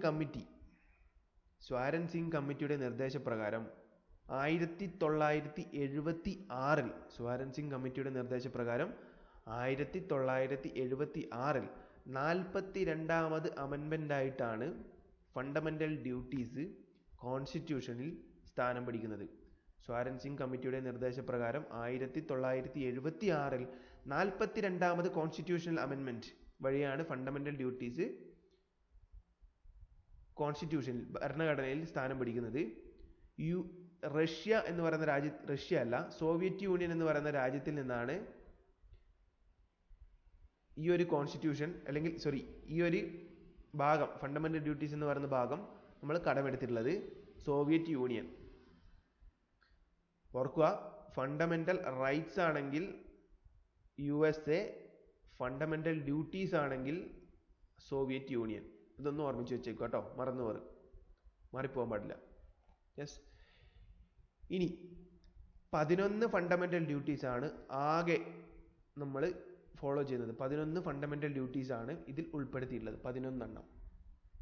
ഓക്കെ, അത് ഓരോ കാലങ്ങളായിട്ട് മാറി മാറി വന്നതാണ്. വരുന്ന സമയത്ത് ഈ 11 എണ്ണം നിർമ്മിക്കുന്ന സമയത്ത് തന്നെ, ഈ 1976 അമെൻമെന്റ് വരുന്ന സമയത്ത് തന്നെ 11 ഫണ്ടമെന്റൽ ഡ്യൂട്ടീസ് ഒന്നും ഉണ്ടായിട്ടില്ല. ഓരോ കാലം കഴിയുന്നതിന് ഇങ്ങനെ വന്നതാണ്. ഓക്കെ, ഇതിൽ 11ാമത് ഫണ്ടമെന്റൽ ഡ്യൂട്ടി നമ്മൾ ഓർമ്മിച്ച് നോക്കണം. 11ാമത് ഫണ്ടമെന്റൽ ഡ്യൂട്ടി വരുന്നത് 86ാമത് അമെൻമെന്റ് പ്രകാരം 2002 ഞാൻ നേരത്തെ പറഞ്ഞു. 2002 അമെൻമെന്റിലാണ് ആർട്ടിക്കിൾ 21A വന്നിട്ടുള്ളത് എന്ന് പറഞ്ഞു, റൈറ്റ് ടു ഇക്വാലിറ്റി. ഓക്കെ, അതുമായി ബന്ധപ്പെട്ടിട്ടുള്ള ഇക്വാലിറ്റി നേരത്തെ പറഞ്ഞത് നമ്മൾ റൈറ്റിലാണ്, റൈറ്റ് ടു ഇക്വാലിറ്റി പറയുന്നത് ഫണ്ടമെന്റൽ റൈറ്റിൽ വരുന്നതാണ് അല്ലേ. ഫണ്ടമെന്റൽ ഡ്യൂട്ടീസ് ആണ്. അപ്പോൾ നമ്മളെ ഡ്യൂട്ടിയാണ് എല്ലാവർക്കും, എന്താ പറയുക, നിശ്ചിത പ്രായം വരെയുള്ള കുട്ടികൾക്ക് എഡ്യൂക്കേഷൻ നിർബന്ധമായി കൊടുക്കുക എന്നുള്ളത് റൈറ്റ് മാത്രമല്ല, നമ്മളെ ഡ്യൂട്ടി കൂടിയാണ്. ഒരു കുട്ടിയുടെ ഭാഗത്ത് നോക്കുമ്പോൾ കുട്ടിയുടെ റൈറ്റ് ആണ്, പക്ഷെ പുറമേയുള്ള ആളെ ഭാഗത്ത് വെച്ച് നോക്കുമ്പോൾ അത് ഒരു ഡ്യൂട്ടിയാണ്, നമ്മളെ കടമയാണ്. സോ അതൊക്കെ വരുന്നത് ഈ 11ാമത് ഫണ്ടമെന്റൽ ഡ്യൂട്ടി ആഡ് ചെയ്തപ്പോൾ 2002 86ാമത് അമെൻമെന്റ് വഴി വന്നപ്പോഴാണ് ആ ഫണ്ടമെന്റൽ ഡ്യൂട്ടി നമ്മുടെ കോൺസ്റ്റിറ്റ്യൂഷനിൽ വന്നത്. ക്ലിയർ? ഇത്രയും കാര്യങ്ങളാണ് ഫണ്ടമെന്റൽ ഡ്യൂട്ടീസുമായി ബന്ധപ്പെട്ടിട്ട് പഠിക്കാനുള്ളത്. ഓക്കെ, ഇനി ഒന്നുകൂടെ നമുക്ക് നോക്കാം എന്തൊക്കെയാണ് പറഞ്ഞതെന്ന്. പാർട്ട് 4 ആർട്ടിക്കിൾ 36 മുതൽ 51 വരെയുള്ള ഭാഗമാണ് പാർട്ട് 4. അതിൽ പറഞ്ഞിട്ടുള്ളത് ഡയറക്റ്റീവ് പ്രിൻസിപ്പിൾസ് ഓഫ് സ്റ്റേറ്റ് പോളിസിയുമായി ബന്ധപ്പെട്ട കാര്യങ്ങളാണ്. അയർലാൻഡ് എന്ന് പറയുന്ന രാജ്യത്തിൽ നിന്നാണ് ഈ ഒരു ഭാഗം കടമെടുത്തിട്ടുള്ളത്. വെൽഫെയർ സ്റ്റേറ്റ് എന്ന ആശയമുള്ള പാർട്ടാണ് ഈ പാർട്ട് 4. പാർട്ട് 4നെ 3 ആയിട്ട് നമുക്ക് കാറ്റഗറൈസ് ചെയ്യാം. Gandhian principles, socialist principles, liberal principles എന്ന്. Novel features of Indian constitution എന്ന് എന്തിനെയാണ് വിശേഷിപ്പിച്ചതെന്നൊക്കെ ചോദിക്കാം. BR അംബേദ്കർ ആണ് ഡയറക്റ്റീവ് പ്രിൻസിപ്പിൾസ് ഓഫ് സ്റ്റേറ്റ് പോളിസിയാണ് ഇങ്ങനെ വിശേഷിപ്പിച്ചത്, novel features of Indian constitution എന്ന്. ഇനി article 39A directive principles of state പോളിസിയിൽ വരുന്ന ഒരു ആർട്ടിക്കിളാണ് ആർട്ടിക്കിൾ 39A. അതും അമെൻമെന്റിലൂടെ വന്ന ആർട്ടിക്കിളാണ്. Equal justice and free legal aid. Equal justice and free legal aid ആണ് ഇതിൽ പറയുന്നത്. ആർട്ടിക്കിൾ 40 പറയുന്നത് organisation of village panchayat. Article 44 പറയുന്നത് യൂണിഫോം സിവിൽ കോഡ്. ആർട്ടിക്കിൾ 49 പറയുന്നത് protection of monuments and places and objects of national importance. Article 51 പറയുന്നത് promotion of international peace and justice. ഇത്രയാണ് directive principles of state പോളിസിയിലെ important ആയിട്ടുള്ള articles. പിന്നെ പറഞ്ഞത് fundamental duties ആണ്. Part 4A Soviet യൂണിയനിൽ നിന്ന് കടമെടുത്തത് 11 ഫണ്ടമെന്റൽ ഡ്യൂട്ടീസ് ആണ് ആകെ ഉള്ളത്. സ്വരൻ സിംഗ് കമ്മിറ്റിയുടെ നിർദ്ദേശപ്രകാരമാണ് ഈ ഫണ്ടമെന്റൽ ഡ്യൂട്ടീസ് കോൺസ്റ്റിറ്റ്യൂഷനിൽ ഉൾപ്പെടുത്തുന്നത്.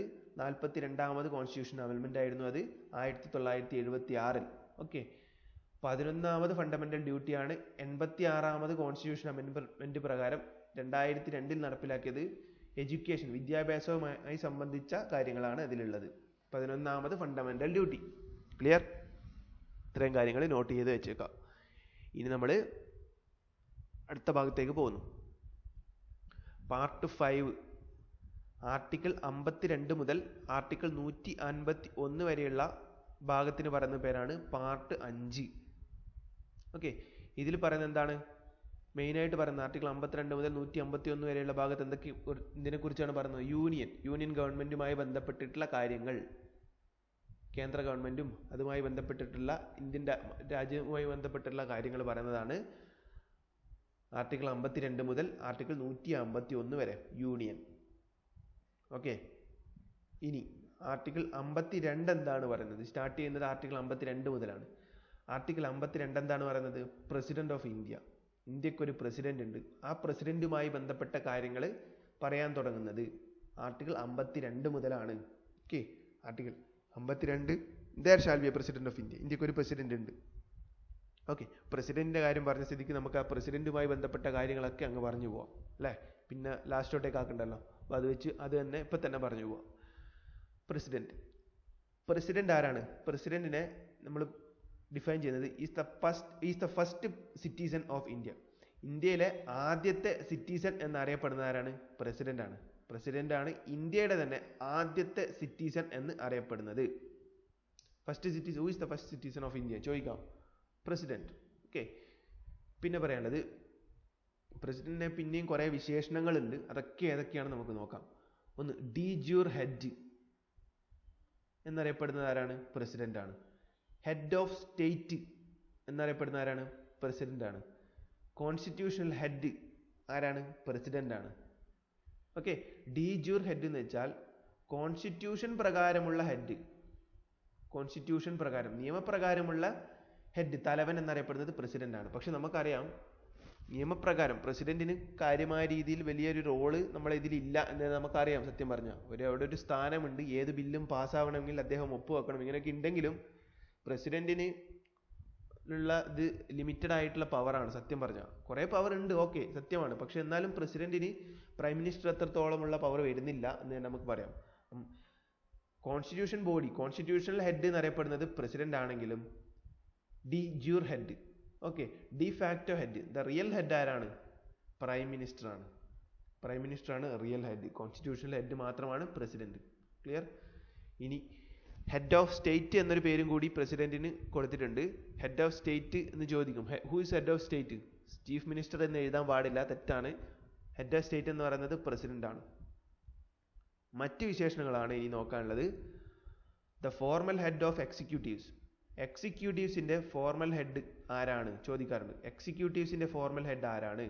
എക്സിക്യൂട്ടീവ്സിന്റെ ഫോർമൽ ഹെഡ് എന്നറിയപ്പെടുന്നത് ദ പ്രസിഡന്റ് ഓഫ് ഇന്ത്യ ആണ് എക്സിക്യൂട്ടീവിന്റെ ഫോർമൽ ഹെഡ്. ലെജിസ്ലേച്ചറിന്റെ ഹെഡ്, ജുഡീഷ്യറിയുടെ ഹെഡ്, ഇങ്ങനെ വിശേഷം വരുത്താറുണ്ട് കേട്ടോ. ലെജിസ്ലേച്ചറിന്റെ ഹെഡ് ആരാണ്? പ്രസിഡന്റ് ആണ്. ജുഡീഷ്യറിയുടെ ഹെഡ് ആരാണ്? പ്രസിഡന്റ് ആണ്. പിന്നെ പറയുന്നത്, പിന്നെ അദ്ദേഹത്തിന്റെ ഒരു പദവിയാണ് commander in chief of armed force. Armed ഫോഴ്സിന്റെ കമാൻഡർ, ആർമഡ് ഫോഴ്സിന്റെ കമാൻഡർ ഇൻ ചീഫ് എന്നറിയപ്പെടുന്ന ആരാണ്? പ്രസിഡന്റ് ആണ് കേട്ടോ. ആർമഡ് ഫോഴ്സിന് കമാൻഡ് കൊടുക്കുന്ന ആള് കമാൻഡർ ഇൻ ചീഫ് ആരാണ്? പ്രസിഡന്റ് ആണ്. ഓക്കെ, പിന്നെ പ്രസിഡന്റ് പിന്നെയും കുറേ പവർ ഉണ്ട്. ബില്ല് പാസ്സാകുന്നില്ല, ബില്ല് അവസാനം സൈൻ ചെയ്യുന്നതുമായി ബന്ധപ്പെട്ടതും ഇങ്ങനെ കുറേ പവറും കാര്യങ്ങളൊക്കെ ഉണ്ട്. പാർഡണിങ് പവറും വേറെ ആർക്കും ഇല്ലാത്ത കുറേ പവറുണ്ട്. ഞാൻ നേരത്തെ പറഞ്ഞു പ്രൈം മിനിസ്റ്ററാണ് ഡിഫാക്ടോ ഹെഡ് എന്ന് പറഞ്ഞെങ്കിലും പ്രസിഡന്റിന് കോൺസ്റ്റിറ്റ്യൂഷണൽ പരമായിട്ട് നിയമപരമായിട്ട് കുറേ പദവികളും കാര്യങ്ങളൊക്കെ ഉണ്ട്, കുറേ കടമകളൊക്കെ ഉണ്ട്, പ്രിവിലേജ് ഒക്കെ ഉണ്ട്. പക്ഷെ എന്നാലും കാര്യങ്ങളൊക്കെ നടത്തി പോകുന്നത് പ്രൈം മിനിസ്റ്റർ ആണ്, നമുക്ക് എല്ലാവർക്കും അറിയുന്ന കാര്യമാണ്. അത്രയേ ഉള്ളൂ. ഡി ജൂർ ഹെഡും ഡിഫാക്റ്റോ ഹെഡും. പിന്നെ പ്രസിഡന്റിന് പറയുന്ന ഒരു പദവിയാണ് എന്ത്, അദ്ദേഹത്തിന് 12 മെമ്പേഴ്സിനെ രാജ്യസഭയിലേക്ക് നോമിനേറ്റ് ചെയ്യാൻ വേണ്ടി പറ്റും. ഇപ്പോൾ രാജ്യസഭയുടെ ബേസിക് ആയിട്ടൊരു ഐഡിയ പറയാം. രാജ്യസഭയിൽ ടോട്ടലുള്ള മെമ്പേഴ്സിൻ്റെ എണ്ണം എന്ന് പറയുന്നത് 250 ആണ്. 250 മെമ്പറിനാണ് രാജ്യസഭയിൽ ടോട്ടലായിട്ടുള്ളത്. ഈ 250-ൽ 238 ആൾക്കാരും എലക്റ്റഡ് ആണ്, തെരഞ്ഞെടുക്കപ്പെട്ടിട്ട് ജയിച്ചിട്ട് വരുന്ന ആൾക്കാരാണ്. 238 ആൾക്കാരും വ്യത്യസ്ത സംസ്ഥാനങ്ങളിൽ തെരഞ്ഞെടുപ്പ് വഴി. നമ്മൾ നേരിട്ട് വോട്ട് ചെയ്യുന്നില്ല എന്നേ ഉള്ളൂ, പക്ഷേ നമ്മൾ വോട്ട് ചെയ്ത് വിജയിപ്പിച്ച ആൾക്കാർക്ക് വോട്ട് ചെയ്തിട്ടൊക്കെ വരുന്നതാണത്. പിന്നെ ബാക്കിയുള്ള 12 ആൾക്കാരാണ് ആര്, പ്രസിഡന്റ് നോമിനേറ്റ് ചെയ്യുന്നത്. പ്രസിഡന്റ് നോമിനേറ്റ് ചെയ്യുന്നത് എന്തിൻ്റെ അടിസ്ഥാനത്തിലാണ്? വ്യത്യസ്ത മേഖലകളിൽ കഴിവ് തെളിയിച്ചിട്ടുള്ള ആൾക്കാരാണ്. ആർട്ട്, സയൻസ്, സോഷ്യൽ സർവീസ് ഇതുപോലുള്ള മേഖലകളിൽ കഴിവ് തെളിയിച്ചിട്ടുള്ള ആൾക്കാരെ പ്രസിഡന്റ് നോമിനേറ്റ് ചെയ്യുന്നതാണ് ഈ 12 പേർ. ഓക്കെ, 12 ആൾക്കാരെ പ്രസിഡന്റിന് രാജ്യസഭയിലേക്ക് നോമിനേറ്റ് ചെയ്യാം. പിന്നെ ആർട്ടിക്കിൾ 53 ഇനി നമുക്ക് നോക്കാനുള്ളത്. ആർട്ടിക്കിൾ 53 ഒക്കെ പ്രസിഡന്റുമായി ബന്ധപ്പെട്ടത് തന്നെയാണ്. 53 പറയുന്നത് എലക്ഷൻ ഓഫ് പ്രസിഡന്റ്, പ്രസിഡന്റിന്റെ എലക്ഷനുമായി ബന്ധപ്പെട്ട കാര്യങ്ങൾ പറഞ്ഞ ആർട്ടിക്കിളാണത്. ആർട്ടിക്കിൾ 53. ഇനി ഒരു കാര്യം മനസ്സിലാക്കുക, പ്രസിഡന്റിന്റെ എലക്ഷൻ വരുമ്പോൾ ഇലക്ടറൽ കോളേജ് എന്നൊരു ടേമും കൂടി ഓർക്കണം. പ്രസിഡന്റിന്റെ എലക്ഷനിൽ വോട്ട് ചെയ്യാൻ പറ്റുന്ന ആൾക്കാർ ഉൾപ്പെട്ട ബോഡിക്ക് പറയുന്ന പേരാണ് ഇലക്ടറൽ കോളേജ്. ആർക്കൊക്കെ വോട്ട് ചെയ്യാം, പ്രസിഡന്റ് ഇലക്ഷനിൽ ആർക്കൊക്കെ വോട്ട് ചെയ്യാം, അല്ലെങ്കിൽ പ്രസിഡന്റ് ഇലക്ഷനിൽ ഇലക്ടറൽ കോളേജ് എന്ന് പറയുന്നത് ആരൊക്കെയാണ് ചോദിക്കാറുണ്ട്. വളരെ ഇമ്പോർട്ടൻ്റ് ആണ്. ഒന്നാമത്തത് elected members of Lok Sabha and Rajya Sabha. ലോകസഭയിലെയും രാജ്യസഭയിലെയും തെരഞ്ഞെടുക്കപ്പെട്ടിട്ടുള്ള മെമ്പേഴ്സ്. നോമിനേറ്റഡ് ഇല്ല എന്ന് ശ്രദ്ധിച്ച് മനസ്സിലാക്കുക. നോമിനേഷൻ ഇല്ല, എലക്റ്റഡ് വിജയിച്ച ആൾക്കാർ മാത്രം. പിന്നെ elected members of legislative assembly of States, ഇതും കൂടി നോട്ട് ചെയ്യുക. Elected members legislative assembly of States, നിയമസഭയിൽ സെലക്റ്റഡ് ആയിട്ടുള്ള ആൾക്കാർക്കും പ്രസിഡന്റ് ഇലക്ഷനിൽ വോട്ട് ചെയ്യാം. നോമിനേറ്റഡ് മെമ്പേഴ്സ് ഇല്ല എന്ന് വ്യക്തമായിട്ട് മനസ്സിലാക്കി വെക്കുക. ഓക്കെ, തെറ്റിപ്പോകാനുള്ള സാധ്യതയുണ്ട്, അതുകൊണ്ട് മനസ്സിലാക്കി. എലക്റ്റഡ് മെമ്പേഴ്സ് മാത്രമാണ് ഇലക്ടറൽ കോളേജിൽ ഉൾപ്പെടുന്നത്. ലോകസഭ, രാജ്യസഭ, ലെജിസ്ലേറ്റീവ് അസംബ്ലി, ഇതിൽ മൂന്നിലെയും എലക്റ്റഡ് മെമ്പേഴ്സ്. പിന്നെ നോക്കാനുള്ളത് പ്രസിഡന്റിന്റെ ക്വാളിഫിക്കേഷൻ ആണ്. പ്രസിഡന്റ് ആവാൻ എന്തൊക്കെ യോഗ്യതകൾ വേണം? കുറേ യോഗ്യതകളുണ്ട്, പക്ഷെ നമ്മൾ ബേസിക് ആയിട്ട് അറിഞ്ഞിരിക്കുന്നത് 2 യോഗ്യതയാണ്. ഒന്ന്, ഇന്ത്യൻ സിറ്റിസൺ ആയിരിക്കണം. അതെല്ലാവർക്കും അറിയുന്ന കാര്യമാണ്. ഇന്ത്യൻ സിറ്റിസൺ ആയാൽ മാത്രമേ പ്രസിഡന്റ് ആവാൻ പറ്റൂ. പിന്നെ 35 വയസ്സെങ്കിലും മിനിമം ഉണ്ടായാൽ മാത്രമേ പ്രസിഡന്റിന് ആവാൻ പറ്റൂ. 35 വയസ്സെങ്കിലും മിനിമം ഉണ്ടായാൽ മാത്രമേ പ്രസിഡന്റ് ആവാൻ വേണ്ടി പറ്റൂ. ഈ 35 വയസ്സ് എന്ന് പറയുന്നത് ഇമ്പോർട്ടൻ്റ് ആയിട്ടുള്ള കാര്യമാണ്. അത് പ്രസിഡന്റ് ആയാലും വൈസ് പ്രസിഡന്റ് ആയാലും ഒക്കെ 35 തന്നെയാണ്. ഓക്കെ, പിന്നെ ടേം ഓഫ് ഓഫീസ്, ഓഫീസിൽ എത്ര കാലം പ്രസിഡന്റിന് ആ സ്ഥാനത്ത് ഇരിക്കാൻ വേണ്ടി പറ്റും എന്ന പോയിന്റാണ്. 5 വർഷത്തേക്കാണ് പ്രസിഡന്റിനെ എലക്ട് ചെയ്യുന്നത്. 5 വർഷമാണ് പ്രസിഡന്റിന്റെ ടേം എന്ന് പറയുന്നത്. 5 വർഷത്തോളം പ്രസിഡന്റിന് ആ ഒരു പൊസിഷനിൽ ഇരിക്കാൻ വേണ്ടി പറ്റും. 5 വർഷം കഴിഞ്ഞിട്ട് വീണ്ടും എലക്ഷൻ നടത്തിയിട്ട് വീണ്ടും ജയിച്ചു വരാനൊക്കെ പറ്റും. അങ്ങനെയൊന്നും പ്രശ്നമില്ല. അങ്ങനെയൊക്കെ വന്നിട്ടുണ്ട്. ഫസ്റ്റത്തെ പ്രസിഡന്റ് ആയിട്ടുള്ള ഡോക്ടർ രാജേന്ദ്ര പ്രസാദ് ആദ്യത്തെ ഇലക്ഷനിൽ ജയിച്ചു, പ്രസിഡന്റായി. 2ാമത്തെ ടേമിലും അദ്ദേഹം തന്നെ വന്നു. 10 വർഷത്തോളം അദ്ദേഹത്തിന്റെ ആ ഒരു പോസ്റ്റിൽ ഉണ്ടായി. 10 വർഷം ഉണ്ടായോന്ന് അറിയില്ല. 2ാമത്തെ ടേമിൽ അദ്ദേഹം വന്നു. ഓക്കെ, പിന്നെ ഓത്ത് ടു പ്രസിഡന്റ്. പ്രസിഡന്റിന് ഓത്ത് ചൊല്ലിക്കൊടുക്കുന്നത് ആരാണ്? ചീഫ് ജസ്റ്റിസ് ഓഫ് ഇന്ത്യ ആണ്. India chief justice of India ആണ് പ്രസിഡന്റിന് ഓത്ത് ചൊല്ലിക്കൊടുക്കുന്നത്. ചീഫ് ജസ്റ്റിസ് ഓഫ് ഇന്ത്യ ആണ് പ്രസിഡന്റിന് ഓത്ത് ചൊല്ലിക്കൊടുക്കുന്നത്. പ്രസിഡന്റ് റെസിഗ്നേഷൻ കൊടുക്കുന്നത്, രാജിക്കത്ത് കൊടുക്കുന്നത് പ്രസിഡന്റ് ആർക്കാണ്? വൈസ് പ്രസിഡന്റിനാണ്. വൈസ് പ്രസിഡന്റിനാണ് പ്രസിഡന്റ് രാജിക്കത്ത് കൊടുക്കുന്നത്. പ്രസിഡന്റിന് ഓത്ത് ചൊല്ലിക്കൊടുക്കുന്നത് ചീഫ് ജസ്റ്റിസ് ഓഫ് ഇന്ത്യ ആണ്. ഓക്കെ, പിന്നെ ആദ്യത്തെ പ്രസിഡന്റ് ആരായിരുന്നു? ഡോക്ടർ രാജേന്ദ്ര പ്രസാദ് ആയിരുന്നു, ഞാൻ പറഞ്ഞു. പിന്നെ നിലവിലത്തെ പ്രസിഡന്റ് എന്ന് പറയുന്നത് രാംനാഥ് കോവിന്ദ് ആണ്. അദ്ദേഹം 14ാമത് പ്രസിഡന്റ് ആണ്. ഉത്തർപ്രദേശ് ആയിരുന്നു അദ്ദേഹത്തിന്റെ ജന്മസ്ഥലം. പ്രസിഡന്റ് ആവുന്നതിന് മുന്നേ ബീഹാറിന്റെ ഗവർണർ ആയിരുന്നു അദ്ദേഹം. ഓക്കെ, ഇത്രയും കാര്യങ്ങളാണ് പ്രസിഡന്റുമായി ബന്ധപ്പെട്ട കാര്യങ്ങൾ നമുക്ക് ബേസിക് ആയിട്ട് പറയാനുള്ളത്. കുറച്ച് കാര്യങ്ങൾ കൂടി, അതും കൂടി പറഞ്ഞതിന് ശേഷം നമുക്ക് തിരിച്ചു വരാം. ആർട്ടിക്കിൾ 61 ഉണ്ട്. ആർട്ടിക്കിൾ 61 പറയുന്നത് procedure of impeachment of president ആണ്. പ്രസിഡന്റിനെ പുറത്താക്കലുമായി സംബന്ധിച്ച കാര്യങ്ങളൊക്കെ ഉൾപ്പെട്ടുള്ളത് ആർട്ടിക്കിൾ 61 കേട്ടോ. ആർട്ടിക്കിൾ 58 ഉണ്ട്, വേണമെങ്കിൽ പഠിച്ചു വെക്കാം. എന്താ പറയുക, ക്വാളിഫിക്കേഷൻ ഓഫ് പ്രസിഡന്റ് വരുന്ന ആർട്ടിക്കിളാണ് ആർട്ടിക്കിൾ 58 എന്ന് പറയുന്നത്. പിന്നെ ആർട്ടിക്കിൾ 61 ഇപ്പോൾ പറഞ്ഞു, പ്രൊസീജിയർ ഓഫ് ഇംപീച്ച്മെന്റ്, പ്രസിഡന്റിനെ പുറത്താക്കലുമായി സംബന്ധിച്ച കാര്യങ്ങൾ ഉൾപ്പെട്ട ആർട്ടിക്കിൾ. പിന്നെ ആർട്ടിക്കിൾ 72, ആർട്ടിക്കിൾ 72 പറയുന്നത് power of president to grant pardon, remit, suspend, commute. അതായത് പ്രസിഡന്റിന് പ്രത്യേക അധികാരങ്ങളൊക്കെ ഉണ്ട് എന്ന് പറഞ്ഞു. അതിലൊരു പ്രത്യേക അധികാരമാണ് പ്രസിഡന്റിന് പാർഡൺ, ക്ഷമ കൊടുക്കാനുള്ള അധികാരമുണ്ട്. കുറ്റം ചെയ്ത ആൾക്കാർക്ക് ക്ഷമ കൊടുക്കാനുള്ള ഒരു പ്രത്യേക അധികാരം പ്രസിഡന്റിനും ഉണ്ട്, ഗവർണർക്കും ഉണ്ട്. പ്രസിഡന്റിന് കുറച്ചധികം അധികാരങ്ങളുണ്ട്, എന്നാലും പാഠം കൊടുക്കാനുള്ള അധികാരം പ്രസിഡന്റിനുണ്ട്. ഈ പാഠം എന്ന് പറയുന്നത് 3 രീതിയിലാവാം. ഒന്ന് റെമിറ്റ്, മറ്റൊന്ന് സസ്പെൻഡ്, മറ്റൊന്ന് കമ്മ്യൂട്ട്. ഓക്കെ, റെമിറ്റ് എന്ന് വെച്ചാൽ ശിക്ഷയിൽ ഇളവ് നൽകുന്ന പരിപാടിയാണ് റെമിറ്റ് എന്ന് പറയുന്നത്. സസ്പെൻഡ് എന്ന് വെച്ചാൽ ശിക്ഷ പിൻവലിക്കുന്ന പരിപാടിയാണ് സസ്പെൻഡ്. കമ്മ്യൂട്ട് എന്ന് വെച്ചാൽ ഒരു ശിക്ഷക്ക് പകരം മറ്റൊരു ശിക്ഷ കൊടുക്കുന്നതാണ് കമ്മ്യൂട്ട്. ഓക്കെ, അങ്ങനെയുള്ള 3 അധികാരങ്ങൾ പ്രസിഡന്റിന് ഉണ്ട്.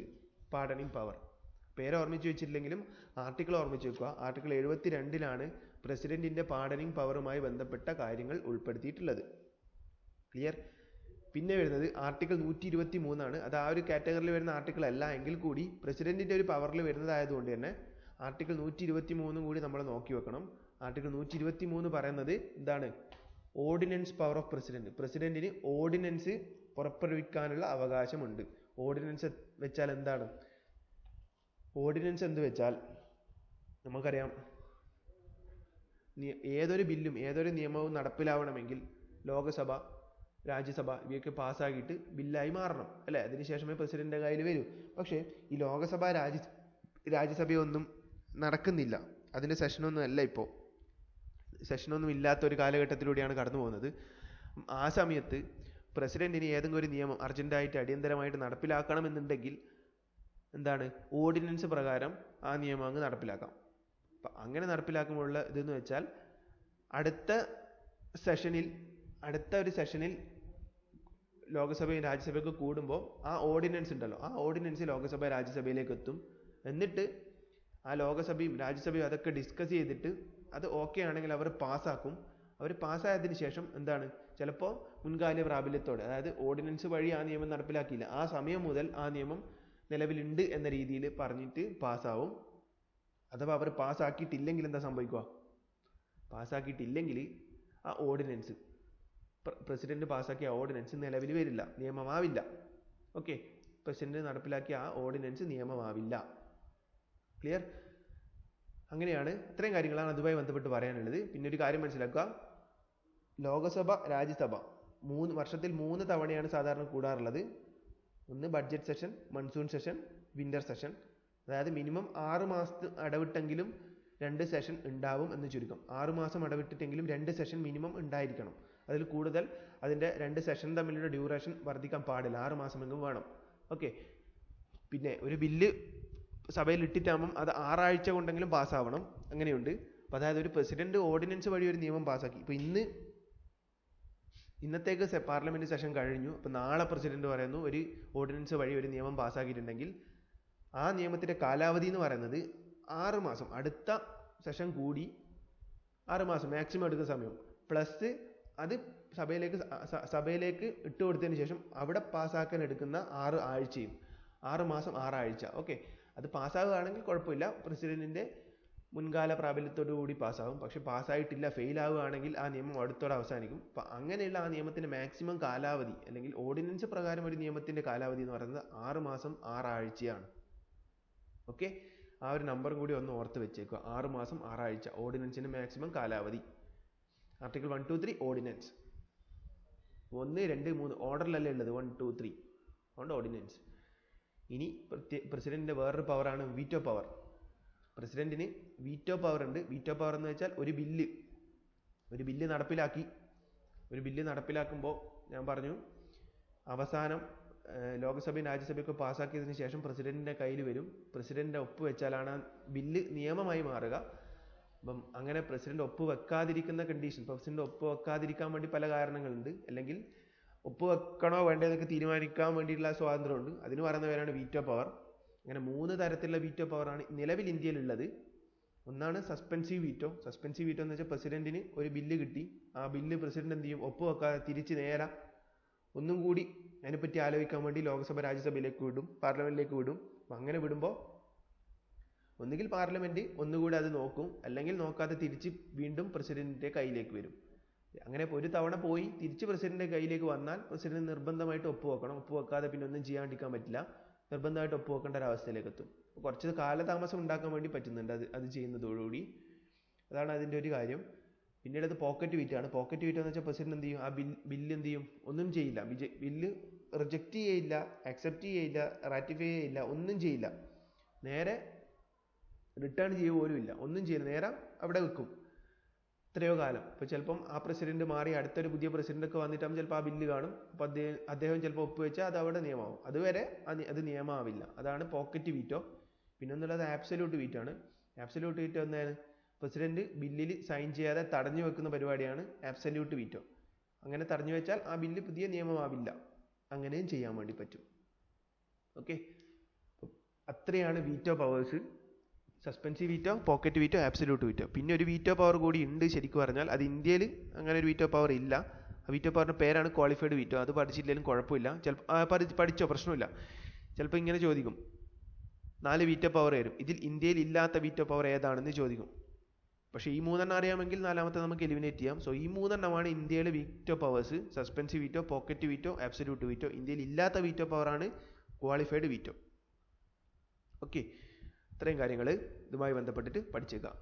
ഇനി പ്രസിഡന്റുമായി ബന്ധപ്പെട്ട കാര്യങ്ങൾ നമുക്ക് ഒന്നും കൂടി റിവൈൻഡ് ചെയ്യാം. ആർട്ടിക്കിൾ 52 മുതൽ ആർട്ടിക്കിൾ 151 വരെയുള്ള ഭാഗത്തിന് പറയുന്ന പേരാണ് ദ യൂണിയൻ. യൂണിയനുമായി ബന്ധപ്പെട്ട, കേന്ദ്ര ഗവൺമെന്റുമായി ബന്ധപ്പെട്ട എല്ലാ കാര്യങ്ങളും ഉൾപ്പെട്ട ആർട്ടിക്കിളാണിത്. ആർട്ടിക്കിൾ 52 മുതൽ 151 വരെ. ഇതിൽ article 52 president of India, Indian പ്രസിഡന്റുമായി ബന്ധപ്പെട്ട കാര്യങ്ങൾ പറയുന്നത് ആർട്ടിക്കിൾ 52. ഇനി പ്രസിഡന്റിനെ പറ്റി വിശേഷിപ്പിക്കുകയാണെങ്കിൽ, president is the first citizen of India. ഇന്ത്യയുടെ ആദ്യത്തെ പൗരൻ എന്നറിയപ്പെടുന്ന പ്രസിഡന്റാണ്. ഡി ജൂർ ഹെഡ് എന്നറിയപ്പെടുന്നവരാണ് പ്രസിഡന്റ് ആണ്. Head of state, constitutional head, ഇതൊക്കെ ആരാണ്, പ്രസിഡന്റ് ആണ്. ഹെഡ് ഓഫ് സ്റ്റേറ്റ് എന്നറിയപ്പെടുന്നത് constitutional head. De jure head എന്ന് വെച്ചാൽ കോൺസ്റ്റിറ്റ്യൂഷണൽ ഹെഡ്, നിയമപരമായുള്ള ഹെഡ്, പ്രസിഡന്റ് ആണ്. ഹെഡ് ഓഫ് സ്റ്റേറ്റ് ശ്രദ്ധിക്കുക. പിന്നെ ഡിഫാക്ട് ഹെഡ് ആരാണ്, പ്രൈം മിനിസ്റ്റർ ആണ്. ഫോർമൽ ഹെഡ് ഓഫ് എക്സിക്യൂട്ടീവ്സ് എന്നറിയപ്പെടുന്നത് പ്രസിഡന്റ് ആണ്. ലെജിസ്ലേച്ചർ ഹെഡ് എന്നറിയപ്പെടുന്നത് പ്രസിഡന്റ് ആണ്. ജുഡീഷ്യറി ഹെഡ് എന്നറിയപ്പെടുന്നത് പ്രസിഡന്റ് ആണ്. Commander in chief of armed force ആരാണ്, commander in chief of armed force president of India ആണ്. പിന്നെ പ്രസിഡന്റിന്റെ വേറൊരു അധികാരമാണ് 12 മെമ്പേഴ്സിനെ രാജ്യസഭയിലേക്ക് നോമിനേറ്റ് ചെയ്യാൻ വേണ്ടി പറ്റും. ലോകസഭയിലേക്ക് 2 ആളെയും നോമിനേറ്റ് ചെയ്യും. പിന്നെ പ്രസിഡന്റ് ഇലക്ഷനിൽ പങ്കെടുക്കാൻ പറ്റുന്ന ആൾക്കാരാണ് ഇലക്ടറൽ കോളേജിൽ ഉൾപ്പെട്ടിട്ടുള്ളത്. ഇലക്ഷനുമായി ബന്ധപ്പെട്ട എല്ലാ കാര്യങ്ങളും ഡിസ്ക്രൈബ് ചെയ്തിട്ടുള്ളത് ആർട്ടിക്കിൾ 52 പ്രസിഡന്റ് ഇലക്ഷനുമായി ബന്ധപ്പെട്ട കാര്യങ്ങൾ. ഇനി ഇലക്ടറൽ കോളേജ്, പ്രസിഡന്റ് ഇലക്ഷനിൽ പങ്കെടുക്കുന്ന ആൾക്കാരായ ഇലക്ടറൽ കോളേജിൽ ഉൾപ്പെട്ട ആരൊക്കെയാണെന്ന് നോക്കണം. അത് വരുന്നത് elected members of Lok Sabha, Rajya Sabha. ലോകസഭയിലെയും രാജ്യസഭയിലും എലക്റ്റഡ്, തെരഞ്ഞെടുക്കപ്പെട്ട മെമ്പേഴ്സ് ആണ്. പിന്നെ elected members of legislative assembly, നിയമസഭയിലെ തെരഞ്ഞെടുക്കപ്പെട്ട മെമ്പേഴ്സും. നോമിനേറ്റഡ് മെമ്പേഴ്സ് വരില്ല എന്നും ഓർത്തു വെക്കുക. പിന്നെ ക്വാളിഫിക്കേഷൻ ആണ്. പ്രസിഡന്റിന്റെ ക്വാളിഫിക്കേഷൻ എന്ന് വെച്ചാൽ ഒന്ന് ഇന്ത്യൻ സിറ്റിസൺ ആയിരിക്കണം, ഒന്ന് ഏജ് 35 വയസ്സെങ്കിലും ആവണം. ഇതൊക്കെ പറയുന്നത് ആർട്ടിക്കിൾ 58. പിന്നെയുള്ളത് ടേം ഓഫ് ഓഫീസ് ആണ്, 5 വർഷം. 5 വർഷമാണ് ഒരു പ്രസിഡന്റ് ആയിട്ട് കയറുകയാണെങ്കിൽ അദ്ദേഹത്തിന് ആ ഓഫീസിലുള്ള സ്ഥാനം അടുത്ത ഇലക്ഷൻ എത്തുന്ന സമയം. ഓക്കെ. പിന്നെ പ്രസിഡന്റിന് ഓത്ത് ചൊല്ലിക്കൊടുക്കുന്നത്, സത്യവാചകം ചൊല്ലിക്കൊടുക്കുന്നത് ചീഫ് ജസ്റ്റിസ് ഓഫ് ഇന്ത്യ ആണ്. പ്രസിഡന്റ് റെസിഗ്നേഷൻ കൊടുക്കുന്നത് ആർക്കാണ്, വൈസ് പ്രസിഡന്റിനാണ്. രാജേന്ദ്ര പ്രസാദ് ആയിരുന്നു ആദ്യത്തെ ഇന്ത്യൻ പ്രസിഡന്റ് എന്നറിയപ്പെടുന്നത്. നിലവിലത്തെ ഇന്ത്യൻ പ്രസിഡന്റ് ആരാണ്, രാംനാഥ് കോവിന്ദ് ആണ്. അദ്ദേഹം 14ാമത് ഇന്ത്യൻ പ്രസിഡന്റ് ആണ്. ഉത്തർപ്രദേശ് ആയിരുന്നു അദ്ദേഹത്തിന്റെ ജന്മസ്ഥലം. ബീഹാറിന്റെ ഗവർണർ, അതായത് പ്രസിഡന്റ് ആവുന്നതിന് മുന്നേ ബീഹാറിന്റെ ഗവർണർ ആയിരുന്നു ആര്, രാംനാഥ് കോവിന്ദ് എന്ന് പറയുന്ന വ്യക്തി. പിന്നെ പറഞ്ഞത് ആർട്ടിക്കിൾ 61. ആർട്ടിക്കിൾ 61 പറഞ്ഞ എന്താണ്, പ്രസിഡന്റിന്റെ ഇംപീച്ച്മെന്റുമായി ബന്ധപ്പെട്ട പ്രൊസീജിയറും കാര്യങ്ങളൊക്കെ ഉള്ളത്. Procedure of impeachment of president, article 61. പിന്നെ പറഞ്ഞത് ആർട്ടിക്കിൾ 72, പാർഡണിങ് പവർ ഓഫ് പ്രസിഡന്റ്. പ്രസിഡന്റിനെ പാർഡൺ ചെയ്യാൻ, ക്ഷമ കൊടുക്കാനുള്ള ആ അധികാരങ്ങളും പവറും ഒക്കെ പറഞ്ഞിട്ടുള്ള ആർട്ടിക്കിൾ. 3 തരത്തിലുള്ള പവറാണുള്ളത്, റെമിറ്റ്, സസ്പെൻഡ്, കമ്മ്യൂട്ട്. പിന്നെ ആർട്ടിക്കിൾ 1, 2, 3 ഓർഡിനൻസ് ഓർഡിനൻസ് നിയമമാകുന്നു. അതിൻ്റെ മാക്സിമം കാലാവധി പ്രസിഡന്റ് വഴി പാസ്സാകുന്ന നിയമത്തിൻ്റെ മാക്സിമം കാലാവധി എന്ന് പറഞ്ഞാൽ 6 മാസം 6 ആഴ്ചയാണ്. പിന്നെ വീറ്റോ പവർ, പ്രസിഡന്റിനുള്ള വീറ്റോ പവറാണ് ഇന്ത്യയിലുള്ളത്. Suspensive veto, pocket veto, absolute veto. ഇന്ത്യയിൽ ഇല്ലാത്തതാണ് ക്വാളിഫൈഡ് വീറ്റോ. ഇത്രയാണ് പ്രസിഡന്റുമായി ബന്ധപ്പെട്ടിട്ട് പറയാനുള്ളത്. ഇനി നമുക്ക് നോക്കാനുള്ളത് എന്താണ്? വൈസ് പ്രസിഡന്റുമായി ബന്ധപ്പെട്ട കാര്യങ്ങളുണ്ട്. ആർട്ടിക്കിൾ 61, ആർട്ടിക്കിൾ 72 ഒക്കെ നമ്മളിവിടെ പറഞ്ഞു കഴിഞ്ഞു. ഇനി നമ്മളത് റിപ്പീറ്റ് ചെയ്യില്ല. ആർട്ടിക്കിളിൻ്റെ ഓർഡറിൽ എന്തൊക്കെയാണോ കാര്യങ്ങളുള്ളത് അതിനെ പറ്റി കൂടുതലായിട്ട് ഡിഫൈൻ ചെയ്തിട്ടും കാര്യങ്ങൾ പറഞ്ഞിട്ടുമാണ് നമ്മൾ പോകുന്നത്. ആർട്ടിക്കിൾ 61 ശേഷം വരുന്ന ആർട്ടിക്കിൾ 63 ആണ്. 72ഉം 123 ഞാൻ പ്രസിഡന്റുമായി ബന്ധപ്പെട്ട ആ കാര്യങ്ങളായതുകൊണ്ട് അവിടെ ചേർത്തു എന്നേ ഉള്ളൂ. 62 ശേഷം വരുന്നത് 61 ശേഷം ഇമ്പോർട്ടൻ്റ് ആയിട്ടുള്ള ആർട്ടിക്കിളാണ് 63. 63 പറയുന്നത് ഇന്ത്യൻ വൈസ് പ്രസിഡന്റുമായി ബന്ധപ്പെട്ടതാണ്. There shall be vice president of India. ഇന്ത്യക്ക് ഒരു വൈസ് പ്രസിഡന്റ് ഉണ്ട്. അതുമായി ബന്ധപ്പെട്ട കാര്യങ്ങൾ പറയുന്നതാണ് ആർട്ടിക്കിൾ 63 എന്ന് പറയുന്നത്, വൈസ് പ്രസിഡന്റ്. ഇനി ആർട്ടിക്കിൾ 64 എന്താണ്? ഇമ്പോർട്ടൻ്റ് ആയിട്ടുള്ള ആർട്ടിക്കിളാണ് article 64. The vice president to be ex officio chairman of the council of states. Council of states എന്നറിയപ്പെടുന്നത് രാജ്യസഭ. അതായത് രാജ്യസഭയുടെ എക്സ് ഒഫീഷ്യോ ചെയർമാൻ ആരാണ്? വൈസ് പ്രസിഡന്റ് ആണ്. ഇത് ഡിഫൈൻ ചെയ്തിട്ടുള്ള ആർട്ടിക്കിളാണ് ആർട്ടിക്കിൾ 64 എന്ന് പറയുന്നത്. ഇന്ത്യക്കൊരു വൈസ് പ്രസിഡന്റ് ഉണ്ട്. ആ വൈസ് പ്രസിഡന്റ് ഉണ്ട് എന്ന് പറയുന്നത് ആർട്ടിക്കിൾ 63. ആ വൈസ് പ്രസിഡന്റ് ഒരു എക്സ് ഒഫീഷ്യോ ചെയർമാൻ ഓഫ് രാജ്യസഭയാണ് അല്ലെങ്കിൽ കൗൺസിൽ ഓഫ് സ്റ്റേറ്റ് ആണ് എന്ന് പറയുന്ന ആർട്ടിക്കിളാണ് ആർട്ടിക്കിൾ 64. ലോകസഭയിൽ സ്പീക്കറാണ് അതിൻ്റെ ചെയർമാൻ. രാജ്യസഭയിൽ അതിൻ്റെ ചെയർമാനായിട്ടുള്ളത് വൈസ് പ്രസിഡന്റ് ആണെന്ന് ഓർക്കുക.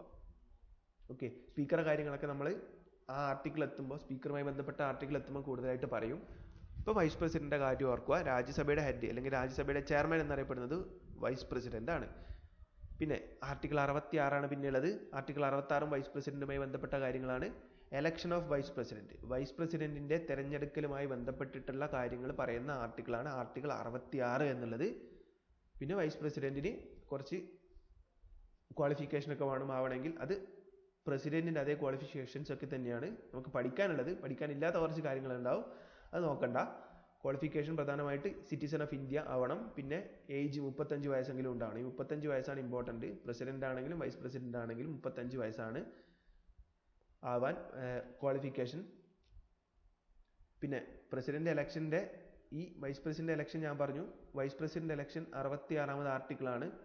ഇനി ആ 66ാമത്തെ ആർട്ടിക്കിൾ തന്നെ പറഞ്ഞിട്ടുള്ള കാര്യമാണ് ഇലക്ട്രൽ കോളേജ്. വൈസ് പ്രസിഡന്റ് ഇലക്ഷനിൽ പങ്കെടുക്കാൻ പറ്റുന്നത് ആർക്കൊക്കെ എന്നൊക്കെ പറയുന്നുണ്ട് അല്ലേ. നേരത്തെ നമ്മൾ പ്രസിഡന്റ് ഇലക്ഷനിൽ പങ്കെടുക്കാൻ പറ്റുന്ന ആൾക്കൊക്കെ എന്ന് പറഞ്ഞു. അതിനെന്താ പറഞ്ഞത്? Elected members of Lok Sabha, Rajya Sabha, legislative assembly അല്ലേ. ഇനി വൈസ് പ്രസിഡന്റ് ഇലക്ഷനിൽ ആർക്കൊക്കെ പങ്കെടുക്കാം? അതാണ് ഇലക്ട്രൽ കോളേജ് എന്ന് പറയുന്നത്. ആർക്കൊക്കെയാണത്? Members of both house of parliament. പാർലമെന്റിലെ 2 ഹൗസിലെ എല്ലാ മെമ്പേഴ്സിനും, അതായത് ലോകസഭ, രാജ്യസഭ, ഇതിലെ രണ്ടിനെയും ഓൾ മെമ്പേഴ്സ്, അതായത് ചുരുക്കി പറഞ്ഞാൽ നോമിനേറ്റഡ് മെമ്പേഴ്സിനും പങ്കെടുക്കാൻ പറ്റും എന്നാണ് ചുരുക്കം. രാജ്യസഭയിലും ലോകസഭയിലെയും എല്ലാ മെമ്പേഴ്സിനും ഈ ഇലക്ഷനിൽ പങ്കെടുക്കാം. പ്രത്യേകത എന്ന് വെച്ചാൽ ലെജിസ്ലേറ്റീവ് അസംബ്ലി, അതായത് സ്റ്റേറ്റ് ലെജിസ്ലേറ്റീവ് അസംബ്ലി, നിയമസഭയ്ക്ക് ഇത് പങ്കെടുക്കാനുള്ള അവകാശമില്ല. ലെജിസ്ലേറ്റീവ് അസംബ്ലിയിലെ മെമ്പേഴ്സിന് വൈസ് പ്രസിഡന്റ് ഇലക്ഷനിൽ പങ്കെടുക്കാനുള്ള അവകാശമില്ല, അല്ലെങ്കിൽ അവർ ഇലക്ട്രൽ കോളേജിൽ ഉൾപ്പെടുന്നില്ല. ഓക്കെ, പിന്നെ പറയാനുള്ളത് ഡോക്ടർ എസ് രാധാകൃഷ്ണനായിരുന്നു ആദ്യത്തെ ഇന്ത്യൻ വൈസ് പ്രസിഡന്റ്. നിലവിലത്തെ ഇന്ത്യൻ വൈസ് പ്രസിഡന്റ് എന്ന് പറയുന്നത് എം വെങ്കയ്യ നായിഡു ആണ്. ഓക്കെ, അത്രയും കാര്യങ്ങളാണ് വൈസ് പ്രസിഡന്റുമായി ബന്ധപ്പെട്ടിട്ട് നമുക്ക് പഠിക്കാനുള്ളത്. ക്ലിയർ? ഒന്നുകൂടെ നമുക്ക് പറയാം. ആർട്ടിക്കിൾ 63 പറയുന്നത് വൈസ് പ്രസിഡന്റുമായി ബന്ധപ്പെട്ടിട്ടുള്ള ആർട്ടിക്കിളാണ്. There shall be vice president of India. Article 64 പറയുന്നത് vice president to be ex officio chairman of the council of states. രാജ്യസഭയുടെ എക്സ് ഒഫീഷ്യോ ചെയർമാൻ എന്നറിയപ്പെടുന്നത് വൈസ് പ്രസിഡന്റ് ആണ്.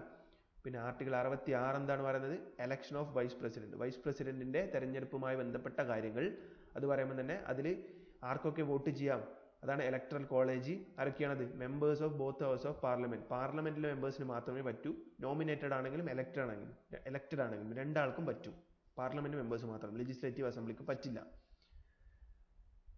പ്രസിഡന്റ് ആവാനുള്ള ക്വാളിഫിക്കേഷൻ ആണ് ഇന്ത്യൻ സിറ്റിസൺ ആയിരിക്കണം, ഏജ് 35 ആവണം. ഡോക്ടർ എസ് രാധാകൃഷ്ണൻ ആയിരുന്നു ആദ്യത്തെ പ്രസിഡന്റ്. നിലവിലത്തെ ഡോക്ടർ എസ് രാധാകൃഷ്ണൻ ആദ്യത്തെ വൈസ് പ്രസിഡന്റ് ആണ് കേട്ടോ. പേര് പ്രസിഡന്റ് എന്ന് മാറിപ്പോയിട്ടുണ്ടെങ്കിൽ ഒന്ന് ക്ഷമിക്കുക. ആദ്യത്തെ vice president doctor S Radhakrishnan ആയിരുന്നു. നിലവിലത്തെ വൈസ് പ്രസിഡന്റ് എന്ന് പറയുന്നത് എം വെങ്കയ്യ നായിഡു ആണ്. ഓക്കെ, സോ ഇത്രയും കാര്യങ്ങളാണ് നമ്മൾ വൈസ് പ്രസിഡന്റുമായി ബന്ധപ്പെട്ടിട്ട് മെയിനായിട്ട് പഠിക്കാനുള്ളത്. ഓക്കെ,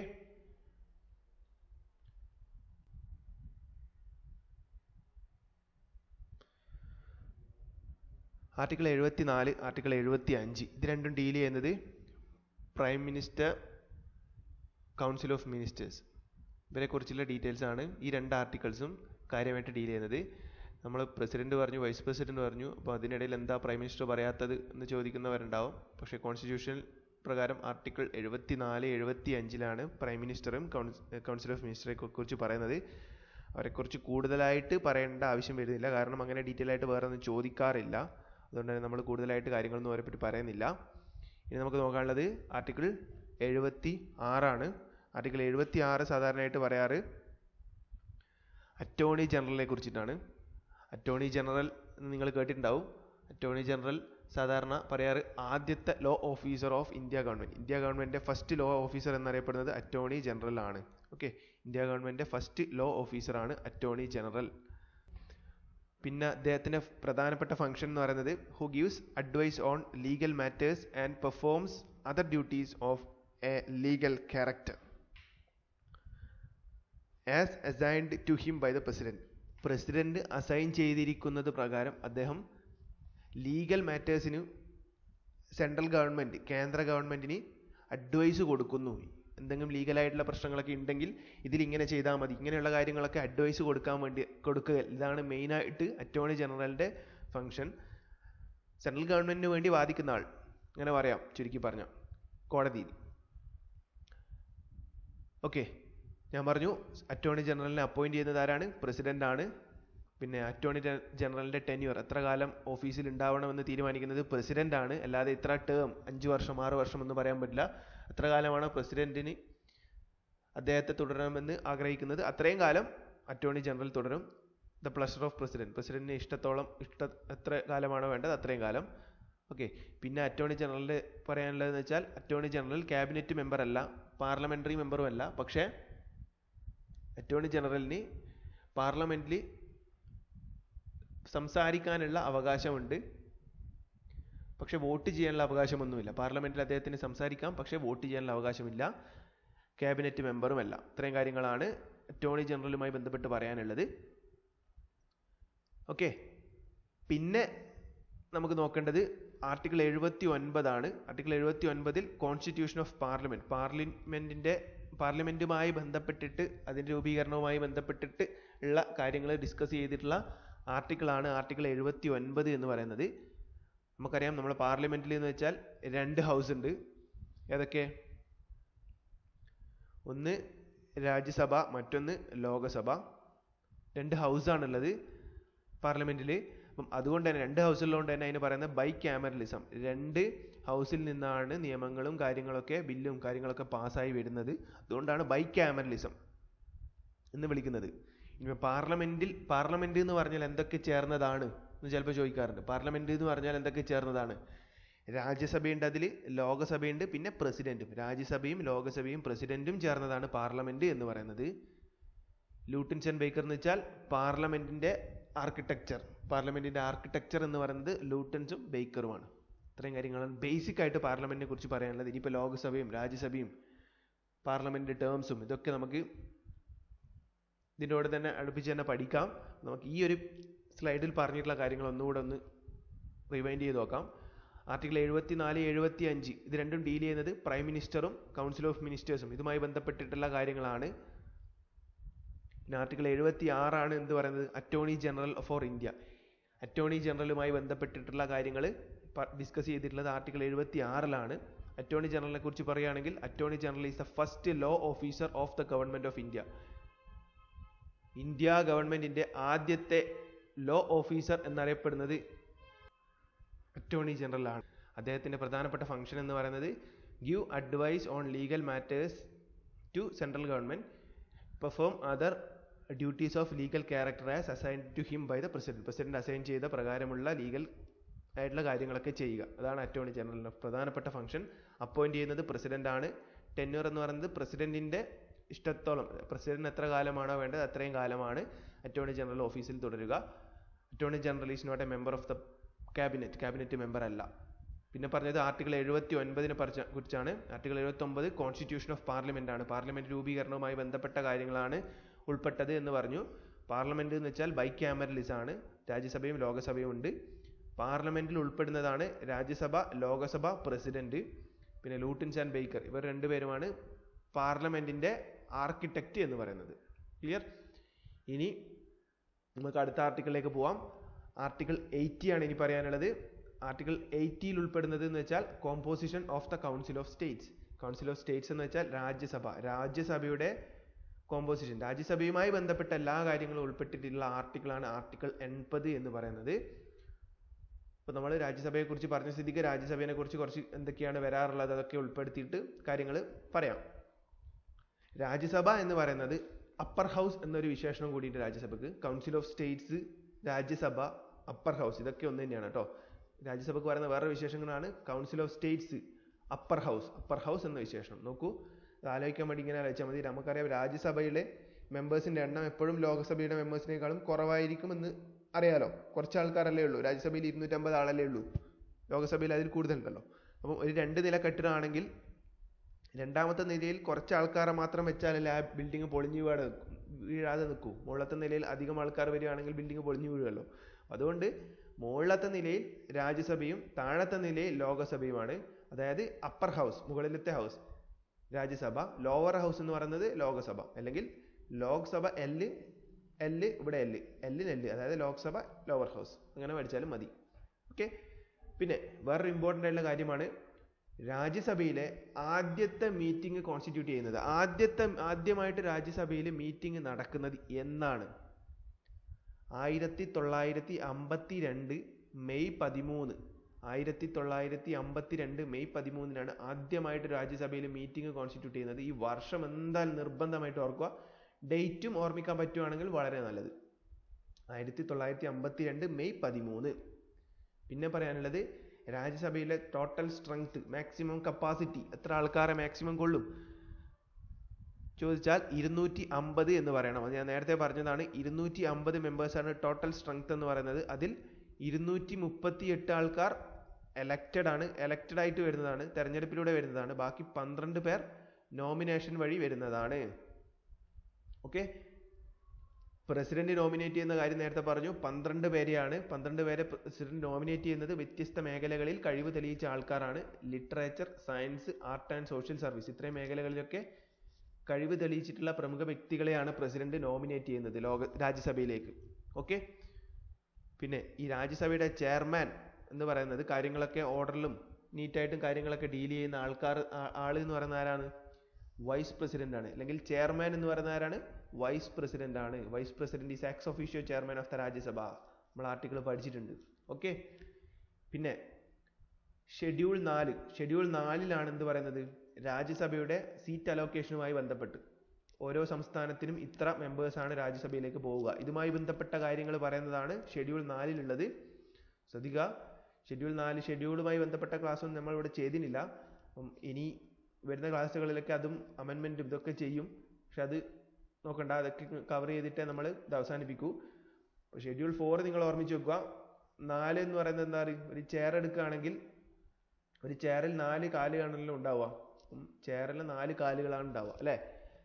അപ്പോൾ രാജ്യസഭ 4 കാലുകൾ അല്ലെങ്കിൽ 4 എത്ര എണ്ണമാണ് ഉള്ളത് എന്നല്ല ഇവിടെ ഇൻഡിക്കേറ്റ് ചെയ്യുന്നത്. അതായത് 4 ചെയറിന്റെ 4 കാല് എത്ര എണ്ണം ഇൻഡിക്കേറ്റ് ചെയ്യുന്നു അല്ലേ? അപ്പൊ അതുകൊണ്ട് തന്നെ ആ ഒരു രീതിയിൽ നിങ്ങൾ ഓർമ്മിക്കുകയാണെങ്കിൽ ഷെഡ്യൂൾ 4 കേൾക്കുമ്പോൾ സീറ്റുമായി ബന്ധപ്പെട്ട കാര്യമാണ് പറയുന്നത്. കസേര, സീറ്റുമായി ബന്ധപ്പെട്ട കാര്യം പറയുന്നു രാജ്യസഭയുടെ.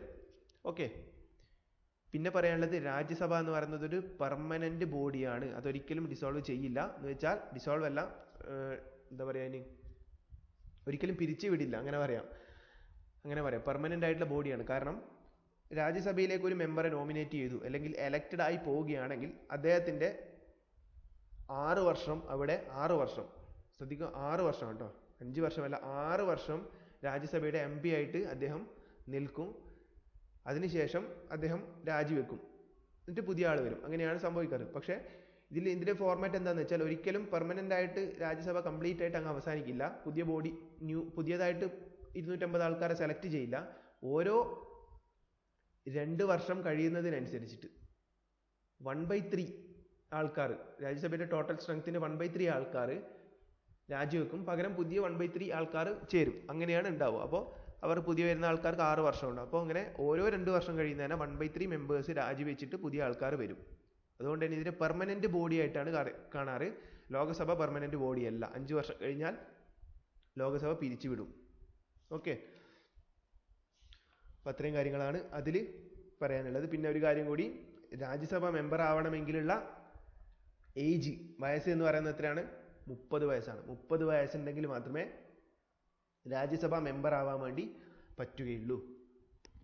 ഓക്കെ, പക്ഷെ ശ്രദ്ധിക്കുക, ലോകസഭയാണെങ്കിൽ 25 വയസ്സാണ്. 25 വയസ്സുണ്ടെങ്കിൽ നമുക്ക് ലോകസഭ ഇലക്ഷനിൽ പങ്കെടുക്കാം, വിജയിക്കാം, ലോകസഭ MP ആവാം. ഓക്കെ, ഇത്രയും കാര്യങ്ങളാണ് രാജ്യസഭയിൽ പറയാനുള്ളത്. ഇനി നമുക്ക് ലോകസഭ പറയാം. ലോകസഭയെ വിശേഷിപ്പിക്കുന്നത് ലോവർ ഹൗസ് എന്നാണ്. ലോകസഭയുടെ മാക്സിമം സ്ട്രെങ്ത്, മാക്സിമം കപ്പാസിറ്റി എന്ന് പറയുന്നത് 552 ആണ്. 552 മെമ്പേഴ്സ് വരെ ലോകസഭയിൽ ഉണ്ടാവും.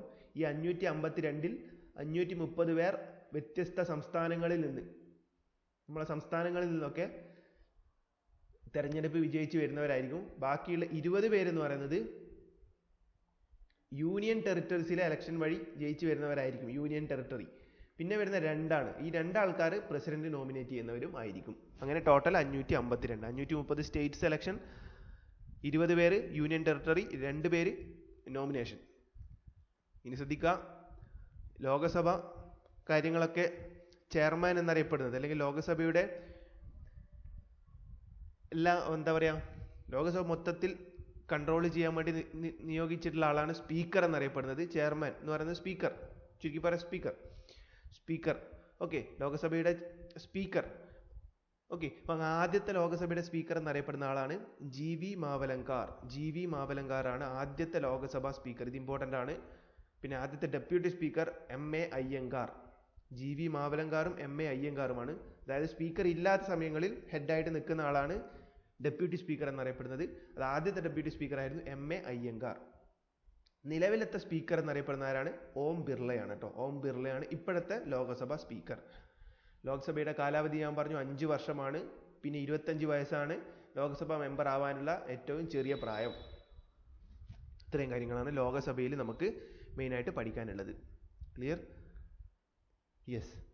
ഇനി നമുക്ക് പാർലമെൻ്ററി ടേംസിനെ കുറിച്ച് പഠിക്കാം. പ്രധാനപ്പെട്ട പാർലമെൻ്ററി വാക്കുകളും കാര്യങ്ങളും എന്തൊക്കെയാണ് എന്ന് നോക്കാം. സാധാരണയായിട്ട് പാർലമെൻ്ററി 3 സെഷനാണ് ഒരു വർഷം ഉണ്ടാവാറ്. സെഷൻ എന്ന് വെച്ചാൽ ഒരു സെഷനിൽ തന്നെ കുറേ സിറ്റിങ്ങുകൾ ഉണ്ടാവും. അതായത് നമുക്കറിയാം 3 സെഷൻ. അതായത് BMW, പ്രമുഖ കാർ നിർമ്മാതാക്കളായിട്ടുള്ള ഒരു കമ്പനിയുടെ പേരാണ് BMW എന്ന് പറയുന്നത്. അങ്ങനെ ഓർമ്മിച്ചാൽ ആ 3 സെഷൻ ഏതൊക്കെയാണെന്ന് നമുക്ക് പഠിക്കാൻ വേണ്ടി പറ്റും. ഒന്ന് ബഡ്ജറ്റ്, ഒന്ന് മൺസൂൺ, മറ്റൊന്ന് വിന്റർ. ബഡ്ജറ്റ്, മൺസൂൺ, വിന്റർ, ഇങ്ങനെ 3 സെഷനായിട്ടായിരിക്കും എന്തുണ്ടാവുക, പാർലമെൻ്ററി മീറ്റിങ്ങുകൾ നടക്കുക. ഓരോ സെഷനിലും കുറേ മീറ്റിങ്ങുകൾ കാര്യങ്ങളൊക്കെ ഉണ്ടാവും. അപ്പം ഓക്കെ, പിന്നെയുള്ളത് 2 സെഷൻ തമ്മിലുള്ള ഗ്യാപ്പ്. അതായത് ഇപ്പം ബഡ്ജറ്റ് സെഷനും മൺസൂൺ സെഷനും, അല്ലെങ്കിൽ മൺസൂൺ സെഷനും വിന്റർ സെഷനും, ഇവയൊക്കെ തമ്മിലുള്ള ഗ്യാപ്പ് എന്ന് പറയുന്നത് മിനിമം അല്ലെങ്കിൽ മാക്സിമം മിനിമം അല്ല, മാക്സിമം 6 മാസമാണ്. അതായത് 6 മാസത്തിനിടയിൽ 6 മാസത്തിൻ്റെ ഗ്യാപ്പ് മാത്രമേ 2 സെഷനുകൾ തമ്മിൽ ഉണ്ടാവാൻ പാടുള്ളൂ എന്നൊരു പോയിന്റ് കൂടിയിട്ട് അതും കൂടി നോട്ട് ചെയ്യുക. പിന്നെ ഈ ഒരു വർഷം നടക്കുന്നതാണ് ഈ 3 സെഷൻ ഞാൻ പറഞ്ഞു. അപ്പോൾ എന്തായാലും 6 മാസത്തിൻ്റെ ഗ്യാപ്പ് അപ്പോൾ 2 സെഷനും തമ്മിലുള്ള ഗ്യാപ്പിൽ ഉണ്ടാവാൻ പാടില്ല. പിന്നെ പറഞ്ഞത് ഓരോ സെഷനിലും കുറേ സിറ്റിങ്ങുകൾ ഉണ്ടാവും. ഓരോ സിറ്റിങ്ങും, അതായത് ഒരു ദിവസത്തെ പ്രോസസ്സും കാര്യങ്ങളൊക്കെ പറയുന്നവരാണ് ഒരു സിറ്റിംഗ് എന്ന് പറയുന്നത്. ഓരോ സിറ്റിങ്ങും ആരംഭിക്കുന്നത് രാവിലെ 11 മണിക്കാണ്. ആദ്യത്തെ പരിപാടി എന്ന് വെച്ചാൽ 11 മണി മുതൽ 12 മണി വരെയാണ് ക്വസ്റ്റ്യൻ ഹവർ. വ്യത്യസ്ത ചോദ്യങ്ങളും കാര്യങ്ങളൊക്കെ പ്രതിപക്ഷ പാർട്ടികളും എല്ലാവരും അങ്ങനെ ഉന്നയിക്കുന്ന പരിപാടിയാണ് ക്വസ്റ്റ്യൻ ഹവർ എന്ന് പറയുന്നത്. 11 മണി മുതൽ 12 മണി വരെയുള്ളത്. 12 മണിക്ക് ശേഷമുള്ളതാണ് 1 മണിക്കൂർ 0 ഹവർ. ഓക്കെ, ക്വസ്റ്റ്യൻ ഹവറിൽ എന്ന് വെച്ചാൽ കുറേ തരത്തിലുള്ള ക്വസ്റ്റ്യൻ ഉണ്ട്. സ്റ്റാർഡ് ക്വസ്റ്റ്യൻ, അൺസ്റ്റാർഡ് ക്വസ്റ്റ്യൻ, ഇങ്ങനത്തെ കാര്യങ്ങളൊക്കെ ഉണ്ട്. അതൊന്നും നമുക്ക് ഡീറ്റെയിൽ ആയിട്ട് വേണ്ട. ജസ്റ്റ് ആ ടൈം ഒന്ന് ഓർമ്മിച്ച് വെക്കുക. ഫസ്റ്റത്തത് ക്വസ്റ്റ്യൻ അവർ ആണ്, സെക്കൻഡ് നടക്കുന്നതാണ് 0 ഹവർ. പിന്നെ പറയേണ്ടത് അഡ്ജേൺമെന്റ് ആണ്. എന്താണ് അഡ്ജേൺമെന്റ്? ഒരു സിറ്റിംഗ് ചർച്ച നടക്കുന്നു, അതിനിടയിൽ പ്രതിപക്ഷ ബഹളവും കാര്യങ്ങളൊക്കെ ഉണ്ടായാൽ ഇപ്പം എന്ത് ചെയ്യും? സ്പീക്കർ ചെയ്യും, അഡ്ജേൺമെന്റ് നടത്തും. അതായത് അവർ പിരിഞ്ഞു പോവുകയൊക്കെ ചെയ്തു, ഒച്ചപ്പാടും ബഹളമൊക്കെ ആയിക്കഴിഞ്ഞാൽ എന്താണ്, അവരുടെ കൺട്രോൾ ബാലൻസ് ചെയ്യാൻ പറ്റുന്നില്ലെങ്കിൽ എന്ത് പറയും?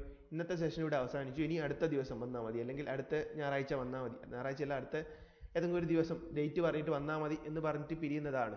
എക്സാക്ട് ഡേറ്റ് പറഞ്ഞിട്ട് അന്നത്തെ സിറ്റിംഗ് അവസാനിപ്പിക്കുന്ന, സെഷൻ അല്ല സിറ്റിംഗ്, അന്നത്തെ സിറ്റിംഗ് അവസാനിപ്പിക്കുന്ന പരിപാടിക്ക് പറയുന്നവരാണ് അഡ്ജേൺമെന്റ്. ഇനി അഡ്ജേൺമെന്റ് സൈൻ ഡേ എന്ന് വെച്ചാൽ സിറ്റിംഗ് തന്നെ അവസാനിപ്പിക്കുന്ന പരിപാടിയാണ്. പക്ഷെ എപ്പോഴാണ് ഇനി അടുത്ത സിറ്റിംഗ് എന്ന് പറയാതെ അവസാനിപ്പിക്കുന്ന ഇതിന് പറയുന്ന പേരാണ് എന്ത്? Adjournment sine die. Adjournment sine die എന്ന് വെച്ചാൽ സിറ്റിംഗ് അവസാനിപ്പിക്കുന്നത് എപ്പോഴാണ് അടുത്ത സിറ്റിംഗ് എന്ന് പറയാതെ സിറ്റിംഗ് അവസാനിപ്പിക്കുന്നതാണ് അഡ്ജേൺമെന്റ് സൈൻ ഡേ. സാധാരണ അഡ്ജേൺമെന്റ് സൈൻ ഡേ നടത്തി കഴിഞ്ഞാൽ പിന്നെ എപ്പോഴാണ് സിറ്റിംഗ് എന്ന് പറയാൻ പറ്റില്ല. അപ്പം അങ്ങനെ വരുമ്പോൾ എന്താ സംഭവിക്കുക? ആ ഒരു സെഷൻ തന്നെ മൊത്തത്തിൽ കംപ്ലീറ്റ് ആവും. അങ്ങനെ സെഷൻ കംപ്ലീറ്റ് ആയി സെഷൻ തന്നെ അവസാനിപ്പിക്കുന്ന ഉപയോഗിക്കുന്ന ആ ടേമാണ് പ്രൊറോഗേഷൻ എന്ന് പറയുന്നത് കേട്ടോ. ഒരു സെഷൻ തന്നെ, സിറ്റിംഗ് അല്ല. സിറ്റിംഗിന്റെ രണ്ട് കാര്യങ്ങൾ പറഞ്ഞു. സെഷൻ അവസാനിപ്പിക്കുന്നതിന് പറയുന്നവരാണ് പ്രൊറോഗേഷൻ. പ്രൊറോഗേഷൻ സാധാരണയായിട്ട് പ്രസിഡന്റിന്റെ പവറാണ്. പ്രസിഡന്റ് ആണ് ആ സെഷൻ കഴിഞ്ഞു എന്ന് പറയുന്നത്. പ്രൊറോഗേഷൻ എന്ന വേർഡാണ് അതിന് ഉപയോഗിക്കുക. പിന്നെയുള്ളത് ഡിസൊല്യൂഷൻ. ഡിസൊല്യൂഷൻ എന്ന് വെച്ചാൽ സഭയുടെ കാലാവധി കഴിഞ്ഞു, ലോക്സഭയിൽ എലക്റ്റഡ് ചെയ്ത മെമ്പേഴ്സിന്റെ കാലാവധി കഴിഞ്ഞു, പുതിയത് മെമ്പേഴ്സ് ഒക്കെ എലക്റ്റഡ് ആയി വന്നു. അങ്ങനെയാണെങ്കിൽ പഴയ ആ സഭ അവസാനിപ്പിക്കണമല്ലോ, അതിന് പറയുന്ന പേരാണ് ഡിസൊല്യൂഷൻ. ഇതും പ്രസിഡന്റിന്റെ പവറാണ്, പ്രസിഡന്റ് ആണ് ചെയ്യുക. അഡ്ജേൺമെന്റ് സൈൻ ഡേയും സ്പീക്കർ ആയിരിക്കുകയാണെങ്കിൽ പ്രൊറോഗേഷനും ഡിസൊല്യൂഷനും പ്രസിഡന്റ് ആണ് പ്രഖ്യാപിക്കുക. ഓക്കെ, അപ്പോൾ അത്രയും കാര്യങ്ങളാണ് പാർലമെന്ററി ടേംസുമായി ബന്ധപ്പെട്ട് പറയാനുള്ളത്. അപ്പോൾ നമുക്ക് ഈ ഒരു ഇതിൽ പറഞ്ഞ കാര്യങ്ങളൊക്കെ ഒന്ന് ചുരുക്കി ഡീറ്റെയിൽ ആയിട്ട് നോക്കാം. ആർട്ടിക്കിൾ 80 പറയുന്നത് composition of council of states, രാജ്യസഭയുമായി ബന്ധപ്പെട്ട കാര്യങ്ങൾ. ഇനിയിപ്പോൾ രാജ്യസഭയിലേക്ക് വരുവാണെങ്കിൽ രാജ്യസഭയുടെ മറ്റൊരു പേര് അപ്പർ ഹൗസ് അല്ലെങ്കിൽ കൗൺസിൽ ഓഫ് സ്റ്റേറ്റ്സ്.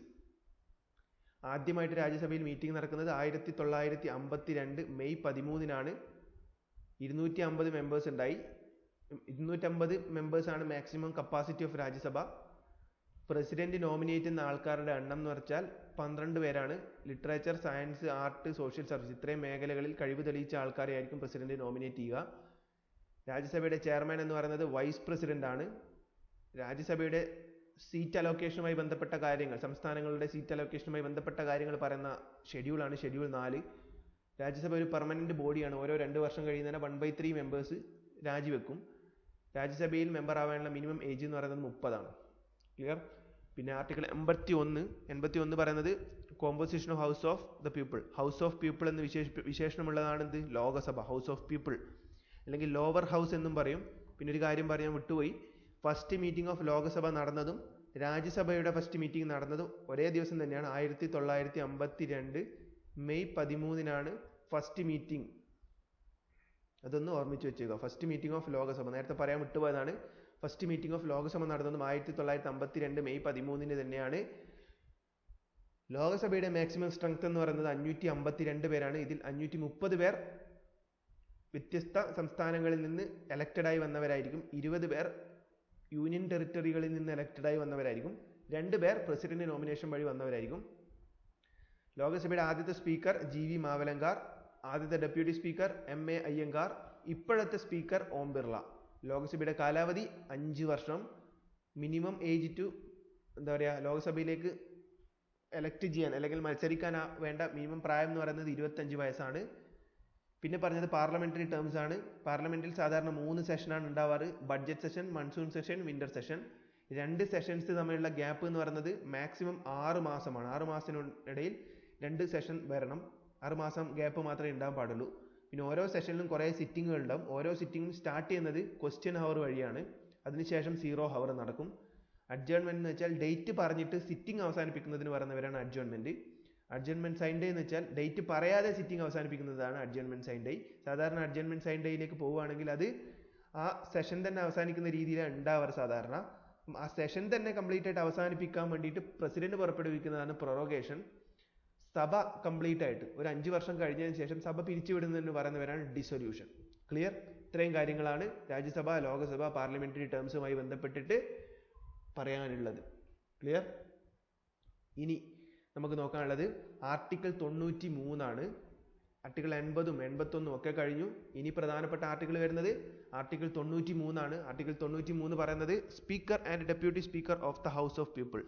ഞാൻ പറഞ്ഞു ലോകസഭ രാജ്യസഭ ഒക്കെ ഉണ്ടെന്ന് പറഞ്ഞു. ഇപ്പൊ ലോകസഭയിലെ ചെയർമാനായിട്ട് നിൽക്കുന്ന ആൾക്ക് പറയുന്ന പേരാണ് സ്പീക്കർ. കാര്യങ്ങളൊക്കെ എന്താ പറയാ, ലോകസഭയെ പ്രിസൈഡ് ചെയ്യുന്ന ആൾ എന്ന് വേണമെങ്കിൽ നമുക്ക് പറയാം. അതാണ് കുറച്ചും കൂടി ബെറ്റർ ആയിട്ടുള്ള വേർഡ്. ലോകസഭയെ പ്രിസൈഡ് ചെയ്യുന്ന ആളാണ് സ്പീക്കർ. അപ്പൊ ഇത് പറഞ്ഞപ്പോഴാണ് ഒരു കാര്യം മനസ്സിലായത്. ലോകസഭ എന്താണ് 6 മാസം കഴിയുന്നതിന് ഓരോ സെഷൻ ഉണ്ടാവണമെന്ന് പറഞ്ഞു അല്ലെ. അപ്പൊ സമ്മണിങ് ലോകസഭ നടത്തണം, ഇനി അടുത്ത ആഴ്ച ലോകസഭ നടത്തണം എന്നൊക്കെ പറയുന്ന ഇതുണ്ടല്ലോ, സമ്മണിങ് വിളിച്ചു ചേർക്കുക, ലോകസഭയെ വിളിച്ചു ചേർക്കുക.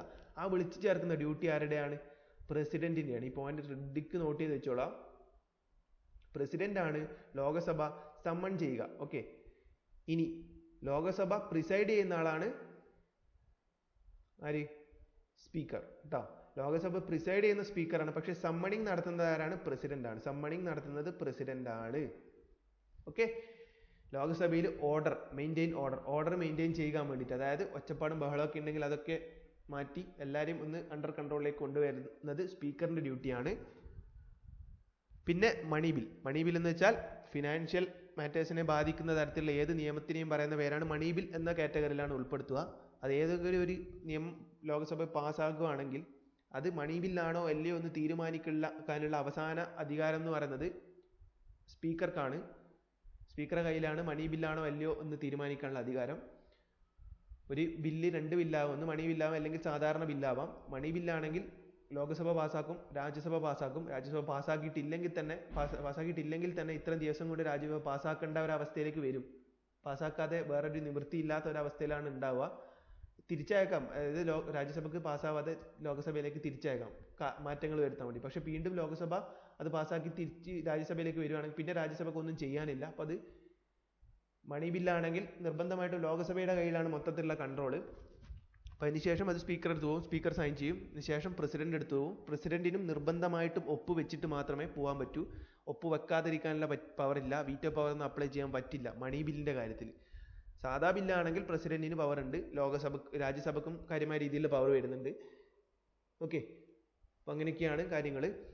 പിന്നെ ഉള്ളത് സ്പീക്കറിന്റെ ആബ്സെൻസിൽ ഹെഡായിട്ട് നിൽക്കുന്നത്, ചെയർമാനായിട്ട് നിൽക്കുന്ന ആളാണ് ഡെപ്യൂട്ടി സ്പീക്കർ എന്ന് പറയുന്നത്. ഓക്കെ, ആദ്യത്തെ ഡെപ്യൂട്ടി സ്പീക്കറും കാര്യങ്ങളൊക്കെ നമ്മൾ നേരത്തെ പറഞ്ഞു കഴിഞ്ഞു.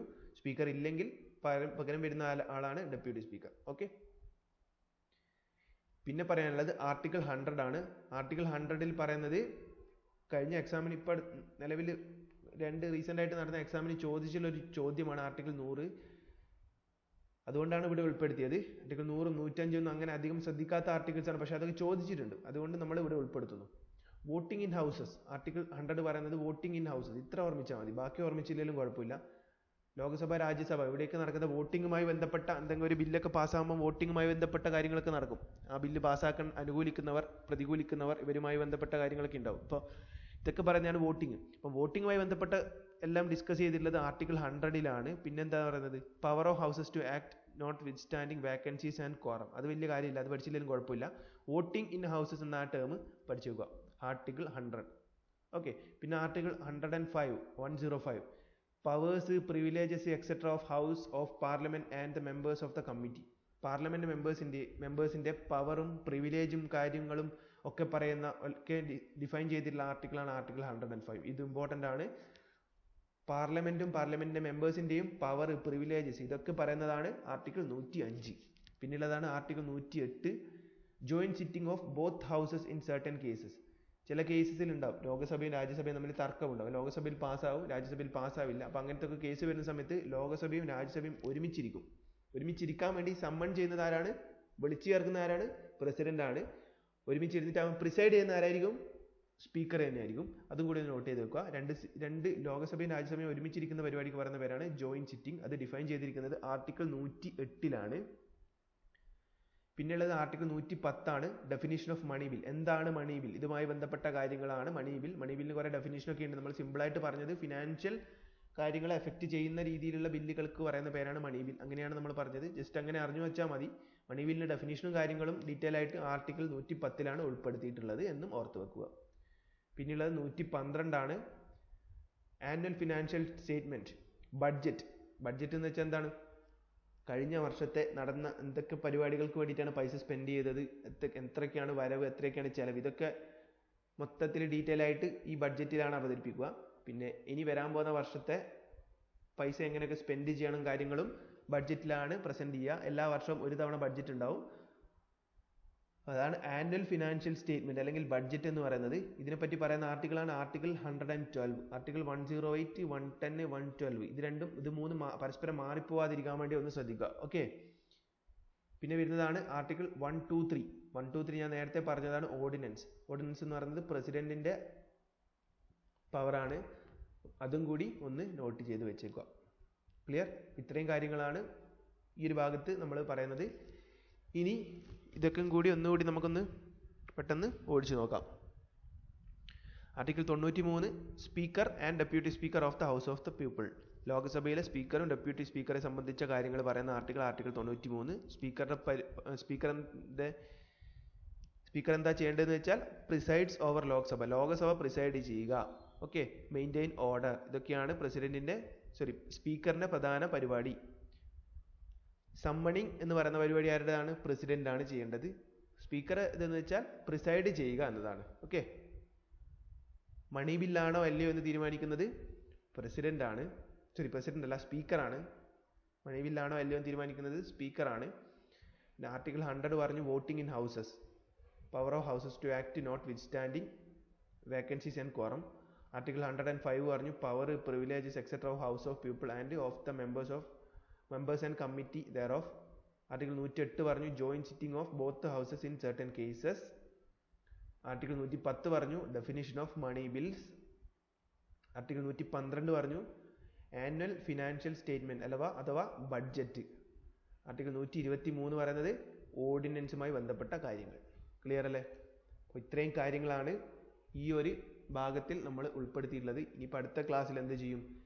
ആർട്ടിക്കിളുമായി ബന്ധപ്പെട്ടിട്ടുള്ള ബാക്കിയുള്ള കാര്യങ്ങൾ കൂടി ഡിസ്കസ് ചെയ്യും. അതിനുശേഷം ഷെഡ്യൂളും അമെൻമെന്റ്സും ഇതുപോലെ കാര്യങ്ങളൊക്കെ ഉണ്ട് എക്സാമിന് ചോദിക്കുന്ന എക്സാമിൻ പോയിന്റ് ഓഫ് വ്യൂവിൽ. ഇതൊക്കെ നമ്മൾ കവർ ചെയ്യും. ഓക്കെ. സോ ഇത്രയും കാര്യങ്ങളാണ് ഇന്നത്തെ ക്ലാസ്സിൽ പറയാനുള്ളത്.